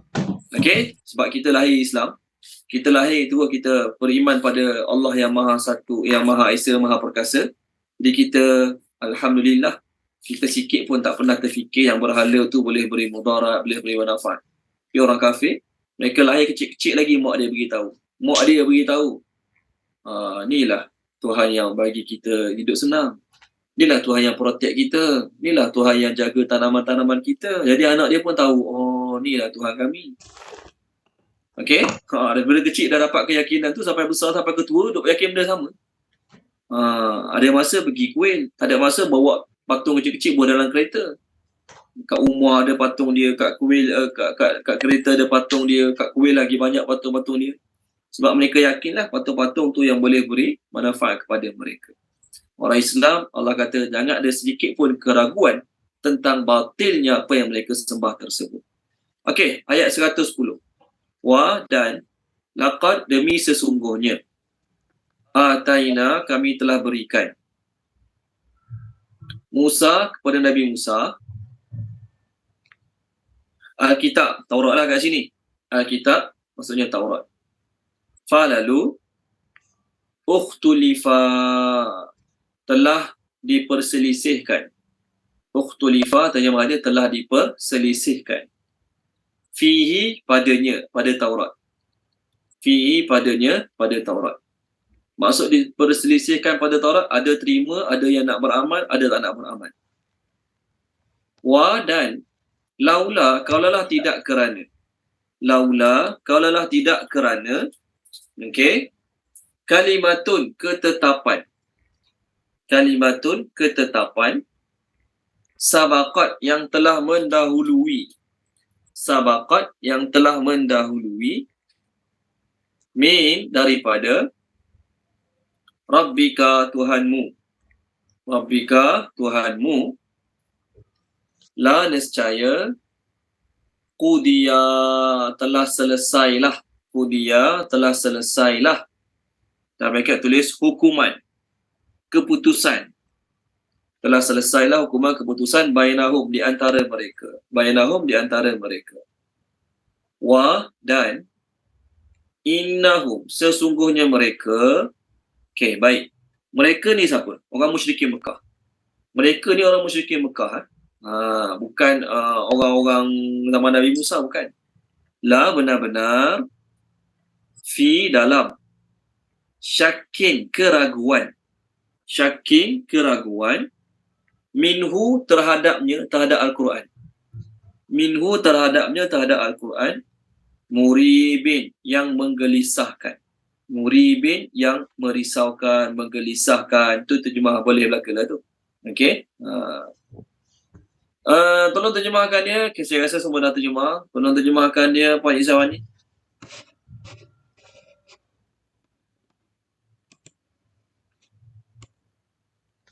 A'udzubillahiminasyaitonirrajim. Bismillahirrahmanirrahim. Dan demi sesungguhnya kami telah berikan kepada Nabi Musa Taurat, telah diperselisihkan pada Taurat, dan kalaulah tidak kerana ketetapan yang telah mendahului daripada Tuhanmu, nescaya telah selesailah hukuman di antara mereka, dan sesungguhnya mereka, iaitu musyrikin Mekah, benar-benar dalam keraguan terhadapnya, iaitu Al-Quran, yang merisaukan. Okey, baik. Terima kasih Puan Izzawani. Ayat ni Allah turunkan kenapa? Orang kafir kata kat Nabi dengan seorang Islam lah. Kalau kami berada atas agama yang salah, kalau kami berada atas sembahan yang salah, kenapa Allah masih tak azab-azab kami? Kenapa Allah masih tak binasakan kami? Kamu kata kami salah, ajaran kamu betul. Kamu kata Allah tak suka dengan apa kami buat. Kamu kata Allah tak terima dengan apa kami buat. So, soalannya sekarang, kenapa Allah masih belum binasakan kami? Tu soalan orang kafir tanya Nabi dengan orang Islam. Maka Allah jawab apa dia? Sebelum zaman kamu ni, wahai orang Mekah, telah pun ada umat-umat yang lawan Nabi, lawan kita.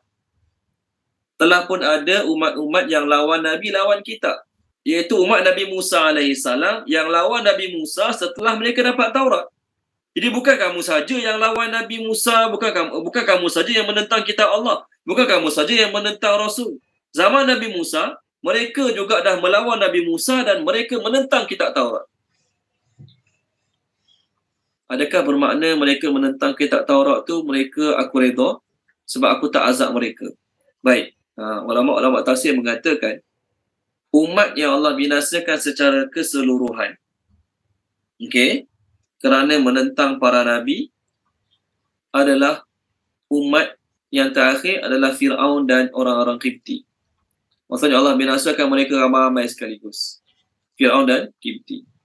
Lepas pada zaman Fir'aun dan Qibti, Allah tidak membinasakan umat secara keseluruhan. Sebagaimana Allah binasakan kaum Nuh, kaum Ad, kaum Samud sehingga kat kaum Mi kan. Lepas orang Qibti, Allah tak binasakan umat secara keseluruhan. Jadi Allah nak kata pada orang Mekah, Zaman Nabi Musa dulu, lepas dia dapat Taurat, Bani Israel. Masa Nabi Musa dapat Taurat, orang Firaun, orang Kipti mati habis lah.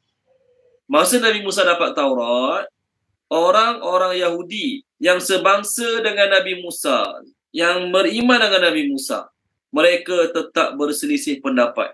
Apa makna selisih pendapat? Mereka sebahagiannya menerima Taurat untuk diamalkan, sebahagian mereka tak nak menerima Taurat untuk diamalkan. Itu maksud dia. Sebahagian mereka nak menerima Taurat untuk diamalkan, sebahagian mereka tak nak menerima Taurat untuk diamalkan. Dalam ayat Quran ada 2-3 tempat tau. Ada 2-3 tempat Allah kata kami angkat gunung. Buah tak kepala orang Yahudi. Kenapa gunung tu Allah angkat buah tak kepala orang Yahudi?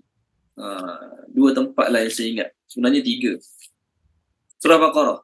Kita tunjuk tempat-tempat yang Allah angkat gunung. Tolong baca dia Tuan Haji Ishak boleh? Tuan Haji Ishak, surah Al-Baqarah.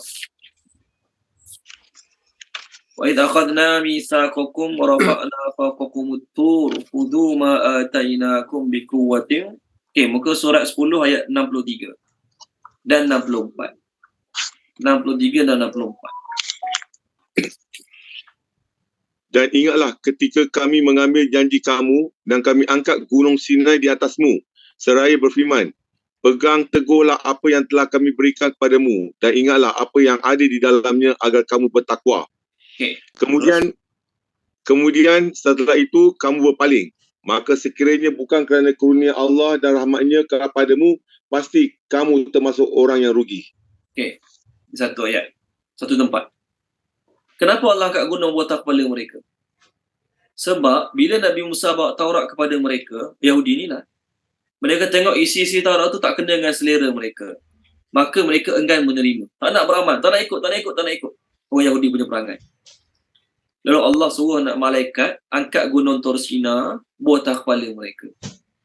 Allah suruh malaikat angkat gunung Tur Sina letak atas kepala mereka, mereka tengok. Nak terima ke tak nak terima isi-isi Taurat? Nak beramal ke tak nak beramal? Gunung atas kepala, kalau cakap tak nak kena 4 masa tu, cakap nak. Sedia. Mahu terima. Okey. Lepas tu malaikat letak semula gunung Tur Sina tadi kat tempat dia. Ingat ke lepas pada tu betul-betul beramal? Tapi ayat 64, kamu berpaling. Walau dah janji lah nak beramal, tapi berpaling di satu tempat. Ayat yang lain, nak ceritanya orang Yahudi, Bani Israel ni, mereka bukan sekadar tahu Taurat tu daripada Allah. Allah dah warning mereka dengan amaran-amaran yang jelas. An-Nisa. Tolong baca Puan Norziana boleh? Puan Norziana. Surah An-Nisa, muka surat 102, ayat 154. 102 ayat 154. Masya-Allah. Laju tu. Muka surat 102. Yes, ayat 154, bawah sekali.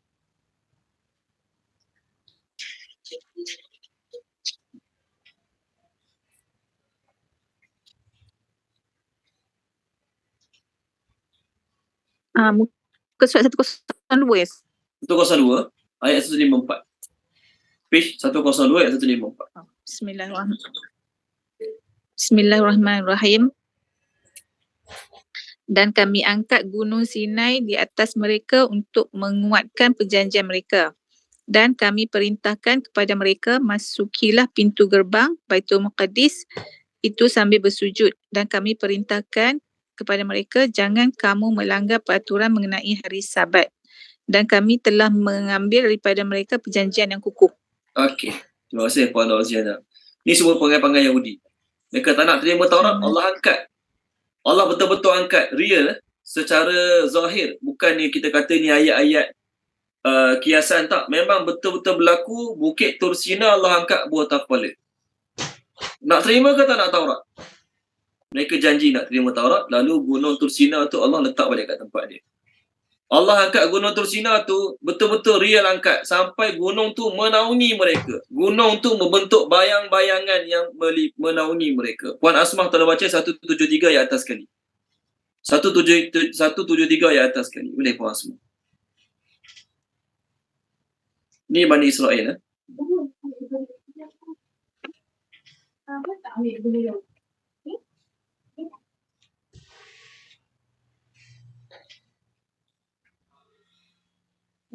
Bismillahirrahmanirrahim. Atau agar berapa tadi Ustaz ni? 171. 171. Buku surat 173 ayat 171. Dan ingatlah ketika kami mengangkat bukit ke atas mereka seakan-akan bukit itu naungan awan dan mereka yakin bahawa bukit itu akan jatuh menimpa mereka. Dan kami katakan kepada mereka, peganglah dengan teguh apa yang telah kami berikan kepadamu. Serta ingatlah selalu, amalkanlah apa yang tersebut di dalamnya supaya kamu menjadi orang-orang yang bertakwa. Okey, terima kasih Puan Asma. Allah suruh malaikat angkat gunung buat atas kepala mereka seolah-olah gunung tu sikit lagi nak jatuh. Bukit tu menjadi naungan awan. Maksudnya bukit tu jadi bayang-bayang pada mereka. Bukit tu Allah angkat sampai bukit tu jadi bayang-bayang untuk mereka. Lalu Allah kata ambil, terima, amalkan, ingat apa yang ada dalam Taurat ni. Mereka setuju. Lalu bila lepas mereka setuju, Allah tidak mengazab mereka dengan gunung tersebut. Maknanya apa? Boleh tak masa mereka cakap tak nak, Nabi Musa bawa Taurat pada mereka cakap tak nak terima, boleh tak Allah terus azab mereka? Boleh. Tak payah bagi warning angkat kat gunung, tak payah terus azab mereka. Boleh tak? Boleh. Boleh. Allah boleh azab mereka. Allah boleh terus binasakan mereka gunung tersebut. Tetapi Allah nak beritahu, ada orang-orang yang Allah Ta'ala telah tentukan, telah tetapkan yang mereka akan hidup lama lagi. Mereka akan makan banyak lagi rezeki. Sebab tu masa tu aku tak binasakan mereka. Dia adakah bermakna masa aku tak binasakan mereka tu aku redha pada mereka? Aku setuju dengan mereka? Sama lah juga. Kamu dah lama sembah berhala. Kamu dah lama lawan Nabi, lawan Quran, lawan Allah.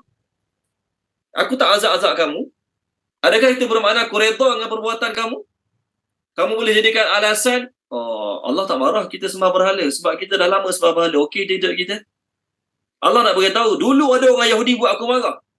Aku bagi Taurat pada Nabi Musa. Mereka juga pernah melihat mukjizat-mukjizat Nabi Musa live depan mata mereka. Tapi ketika mana Nabi Musa dapat Taurat daripada aku, mereka pilih tak nak menerimanya, ada aku azab. Ada aku binasakan mereka. Tak. Aku tak azab, aku tak binasakan mereka. Adakah itu bermakna aku redha pada mereka? Tak. Jadi Allah nak beritahu pada orang musyrikin, Allah tak azab kamu, Allah tak binasakan kamu, Allah tak timpakan musibah pada kamu, bukan bermakna kamu betul, kamu tak salah.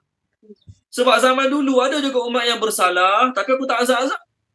Contohnya ni lah, orang Yahudi. Mereka tengok Nabi Musa punya mujizat, mereka tengok Allah binasakan Fir'aun depan mata mereka, tengok macam-macam kuasa Allah, patutnya mereka layak kena azab nombor 1 sekali. Tapi buat pelik-pelik, Allah masih tak azab mereka. Allah paling kuat angkat gunung botak kepala warning dia. Itu untuk orang Yahudi. So kamu, aku tak azab kamu, aku tak binasakan kamu, kerana apa? Telah ada ketetapan yang mendahului. Maksudnya, sejak dulu lagi, sebelum Allah ciptakan kamu, Allah dah tentukan kamu akan mati tahun sekian-sekian. Kamu akan berakhir kehidupan kamu kat dunia ni sekian-sekian. Selagi tempoh ajar kamu tak datang, tempoh masa kamu tak datang, maksudnya kematian kamu belum sampai masanya, kamu cakaplah apa pun. Bahkan kalau kamu cabar Allah sekalipun, orang kafir dia kata, kalau betul Quran tu daripada kau, ya Allah, hujanilah kami batu pada langit. Allah tak mampu buat ke? Allah tak boleh bagi azab ke? Allah boleh bagi azab. Jadi bila Allah tak bagi azab, adakah bermakna mereka betul? Tak. Mereka tetap tidak betul. Jadi Allah kata, kalaulah aku tak ada takdir sebelum ni. Maksudnya Allah tak tentukan takdir siapa-siapa manusia. Contoh, kalaulah Allah tidak menentukan takdir pada mana-mana manusia. Masa orang kafir tanya, mana azabnya, perkataannya tu tak habis lagi, pop tu kena azab. Boleh tak Allah buat? Boleh. Tapi kerana ada takdir yang Allah tentukan sebelum ni, Allah nak biar orang ni hidup 10 tahun. 100 tahun, contoh. Jadi selagi tak sampai 100 tahun tu, dia cakaplah apa saja. Dia pijak Quran ke, bakar Quran ke, dia makan Quran ke, contohlah. Dia bakar masjid ke, bunuh orang Islam tiap-tiap hari ke, selagi tak sampai masa dia, selagi tu dia tidak akan dibinasakan. Jadi jangan kamu bagi alasan, jangan kamu berfikir dengan mengatakan, aku dah lama buat perkara ni, dah lama buat dosa ni, Allah tak marah pun, tak kena musibah pun, hidup sihat macam biasa, makan nasi macam biasa, maknanya okey lah. Tak.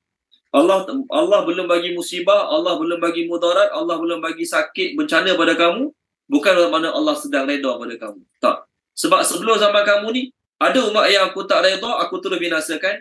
Tapi kena ingat, ada juga umat sebelum kamu yang aku tak redha, aku tak nak binasakan. Aku biar jatuh sampai mereka mati. Contoh, ni umat Nabi Musa. Yang aku binasakan Fir'aun sebelum zaman Nabi Musa. Yes, semua mereka mati. Fir'aun, masa zaman Nabi Musa, semua aku binasakan. Lepas zaman Nabi Musa dapat Taurat, Nabi Musa dapat Taurat lepas cross laut. Sebelum Nabi Musa cross laut, Nabi Musa dengan Fir'aun masa tu dia guna suhuf, lembaran-lembaran. Lepas Nabi Musa dapat Taurat, Bani Israel buat perangai. Sebahagian tak terima, sebahagian tak nak terima. Allah binasakan tak? Allah tak binasakan. Dia adakah bermakna bila Allah tak binasakan, Allah Ta'ala redha pada mereka? Tak semestinya. Okay, baik. Ayat ni Allah kata, mereka, iaitu orang-orang kafir Mekah ni, mereka syak dengan Quran, mereka syak ataupun mereka ragu-ragu dengan keraguan yang merisaukan mereka. Macam ni. Orang Islam yakin 100% kalau kita tak sembah berhala tu, kita tak puji berhala tu, kita tak puja berhala tu, kita yakin kita tidak akan ada apa-apa efek kat dunia ni, apatah lagi kat akhirat. Kita yakin. Orang Islam, kita yakin 100% kalau kita tak pernah sembah berhala, tak pernah puji, puja, agungkan berhala, kita yakin kita tidak akan ada apa-apa efek dunia dan akhirat. Ini keyakinan orang Islam. Betul? Orang kafir, mereka syak terhadap apa Nabi sampaikan. Mereka bukan sahaja syak, bahkan apa yang mereka syak tu merisaukan. Macam ni maksudnya. Nabi warning. Kalau tak beriman, kena azab daripada Allah. Kena bencana daripada Allah. Cuma azab daripada Allah ataupun bencana daripada Allah tu boleh jadi kena kat dunia ataupun kena kat dunia dan akhirat, ataupun kat dunia tak kena langsung, kena kat akhirat. Nampak? Apa Nabi cakap pada mereka, mereka syak. Syak ni dalam bahasa Arab 50-50. Apa maksud 50-50? Boleh jadi apa Muhammad cakap ni betul, boleh jadi apa Muhammad cakap ni tak betul. Itu maksud syak. Bukan sekadar syak, bahkan syak yang merisaukan mereka. Jadi mereka ada juga terfikir, bagaimana kalau apa yang Muhammad cakap tu betul? Bagaimana kalau apa yang Muhammad cakap tu betul? Macam mana? Orang kafir dia tak prepare langsung untuk beriman pada Allah yang Esa, untuk beramal akhirat. Jadi Nabi Muhammad warning tentang akhirat macam-macam warning lah dalam Quran ni. Mereka bukan yakin 100% apa Nabi Muhammad cakap tak betul, tak. Mereka syak. Apa maksud syak? Boleh jadi kalau apa dia cakap betul, nahas kita. Boleh jadi apa dia cakap tu betul, teruk kita. Tapi mereka masih lagi belum beriman. Fir'aun. Ketika mana nak bunuh Nabi Musa. Fir'aun ketika mana nak bunuh Nabi Musa, apa orang Kipti cakap kat dia? Tolong baca dia boleh? Puan Nur Zakiyah. Surah apa ya? Saya tengok, saya cari sekejap. Fir'aun nak bunuh Nabi Musa masa tu, waktu ada orang lelaki kata, takkan nak bunuh kot. Dia cakap, okey, muka surat 470. Ayat 27-28.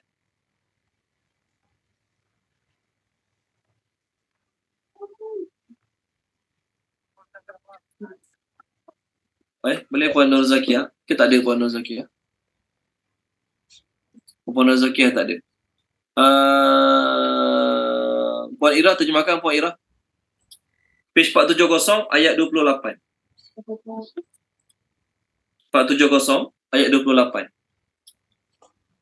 Surah Ghafir.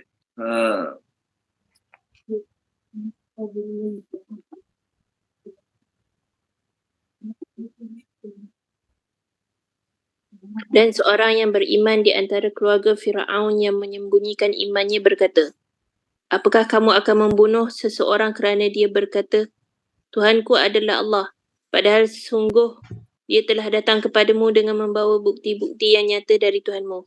Dan jika dia seorang pendusta, maka dialah yang akan menanggung dosa dustanya itu. Dan jika dia seorang yang benar, nescaya sebahagian bencana yang diancamkannya kepadamu akan menimpamu. Sesungguhnya Allah tidak memberi petunjuk kepada orang yang melampaui batas dan pendusta. Okey, terima kasih Puan Ira. Tengoklah, lelaki ni orang beriman dengan Nabi Musa tapi dia sembunyikan iman dia lah. Dia ni ada pendapat mengatakan sepupu Fir'aun. Ada pendapat-pendapat lah. Tapi yang penting dia keluarga Fir'aun. Dia kata, takkanlah nak bunuh orang tu. Dia hanya cakap Tuhanku adalah Allah je. Dia juga datang bukan tangan kosong. Dia datang bukan tangan kosong. Dia tunjuk yang dia tu ada mujizat daripada Allah. Tangan keluar cahaya, tongkat jadi ular.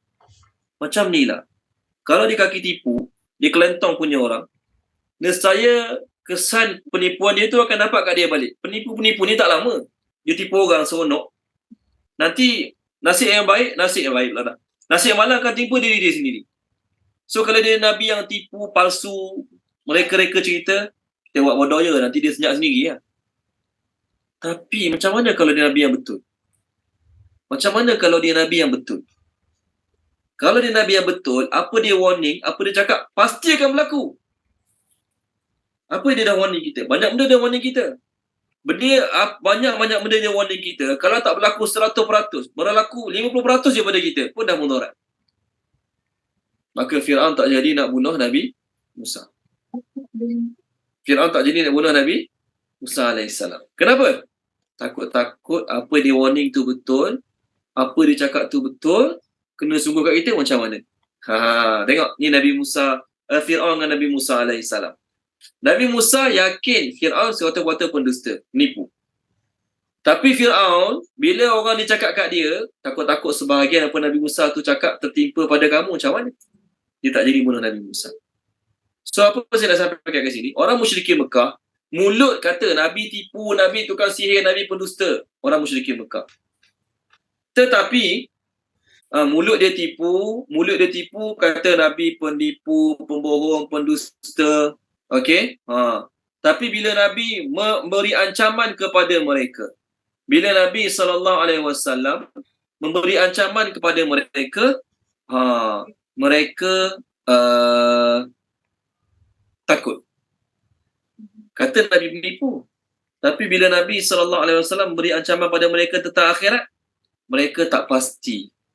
Confirm ke tak berlaku ataupun confirm boleh jadi berlaku apa Nabi sampaikan. Ada seorang anak Abu Lahab. Namanya Utbah bin Abu Lahab. Utbah bin Abu Lahab, dia ni bekas menantu Nabi SAW. Dia kahwin dengan anak Nabi nama Ruqayyah. Dia kahwin dengan anak Nabi nama Ruqayyah. Lalu bila Nabi bawa agama Islam, dia ceraikan anak perempuan Nabi lah, Ruqayyah. Dan dia telah meludah ke muka Nabi, tapi Nabi dapat mengelak. Lalu Nabi SAW doa kat dia, Allahumma sallit alaihi kalban min kilabi. Ya Allah, serahkanlah dia kepada salah seekor anjing-anjing. Nabi kata pada Utbah bin Abu Lahab. Utbah bin Abu Lahab. Dia kata Nabi menipu. Dia kata Nabi ni kelentong. Tapi Nabi kata, dia ni nanti akan dibinasakan dengan salah seekor anjing-anjing Allah. Maksud anjing-anjing Allah ialah binatang-binatang yang Allah Ta'ala gunakan untuk membinasakan musuh-musuh Allah. Lalu, Utbah bin Abu Lahab ni, masa zaman Fatah Mekah, Nabi dapat conquer Mekah, dia lari keluar ke Syam. Dalam perjalanan, dia nak singgah satu tempat, dia nak tidur lah dengan kawan-kawan dia. Dia kata, aku takut apa yang Muhammad cakap kat aku tu akan berlaku pada aku. Aku takut apa yang Muhammad cakap pada aku tu akan berlaku pada aku. Maka kawan dia kata, nak takut apa? Kita ramai. Takkan ada boleh siapa-siapa mudaratkan kamu. Kita ramai. Di malam tu mereka buat apa? Utbah bin Abu Lahab tidur tengah-tengah, kawan-kawan dia tidur keliling dia. Nak protect dia lah sebab dia takut ni, dia risau. Dia takut apa yang Nabi doa kat dia tu kena sungguh kat dia. Apa Nabi cakap kat dia tu kena sungguh kat dia. Dia takut. Utbah bin Abi Lahab. Malam tu dia tidur tengah-tengah, kawan-kawan dia tidur keliling dia. Maka pada malam tu datang seekor singa, melompat ke tengah-tengah kumpulan tersebut, lalu menerkam kepala dia, kepala Utbah bin Abu Lahab. Lalu dia pun mati. Tuan-tuan tarik dia kat guru. Kisah Utbah bin Abu Lahab. Nak ceritanya apa dia? Mulut dia cakap Nabi tipu, Nabi palsu, Nabi pendusta. Mulut dia cakap. Tapi bila Nabi warning dengan ancaman-ancaman tertentu, takut juga. Tak adalah kata lah dia tipu. Tak kisah apa dia tipu. Dia Nabi palsu, dia Nabi penipu. Jadi apa yang dia warning, apa yang dia cakap, yang masuk telinga kanan, keluar telinga kiri. Settle lah. Tapi tak. Orang musyrikin, mulut kata Nabi tipu, Nabi cakap bohong dan sebagainya, tapi hati mereka syak. Apa maksud syak? Boleh jadi apa dia cakap tu betul. Boleh jadi apa dia warning tu bakal berlaku. Sebab dia tak ada rekod tipu sebelum ni. Jadi, antara orang yang syak dengan orang yang yakin, siapa yang patut kita pilih untuk kita ikut? Orang musyrikin, mereka syak. Boleh jadi apa Nabi buat 50-50. Betul 50%, tak betul 50%. Orang Islam, Allah kata apa dia? Orang Islam tak boleh ada syak macam tu juga terhadap apa yang orang kafir sembah. Orang Islam kena yakin 100% apa yang orang kafir sembah. Semua tak boleh beri mudarat. Walaupun orang kafir warning macam-macam. Orang kafir warning tu, warning ni. Orang Islam kena yakin yang apa mereka sembah tak boleh beri mudarat pun pada mereka. Okey, baik. Minggu depan kita sambung lagi ayat ni. Maafkan saya, minggu depan tak ada kelas. Minggu depan, hari Rabu tak ada kelas sebab saya dengan pelajar-pelajar tahfiz saya ada program di Melaka. Hari Selasa Rabu saya ke Melaka dengan pelajar-pelajar tahfiz saya. Jadi kita tak ada kelas lah minggu depan. Selasa Rabu tak ada kelas. Okay? So kita jumpa minggu berikutnya insya-Allah. Apa yang baik pada Allah Subhanahu Wa Taala, apa yang tak baik daripada kekurangan kelemahan saya, mohon maaf pada tuan-tuan dan puan-puan. Minta ampun pada Allah Subhanahu Wa Taala. Bismillahirrahmanirrahim. Subhanallah wa bihamdihi, subhanakallahumma wa bihamdika, asyhadu an la ilaha illa anta, astaghfiruka wa atubu ilaik. Allahumma zayyinna bi zinatil Qur'an wa akrimna bi karamatil Qur'an wa syarifna bi syarafatil Qur'an wa adkhilna al-jannata bi syafa'atil Qur'an ya dzal fadli wal ihsan. Allahumma anfa'na bima 'allamtana wa 'allimna ma yanfa'una wa zidna ilma walhamdulillahi rabbil alamin.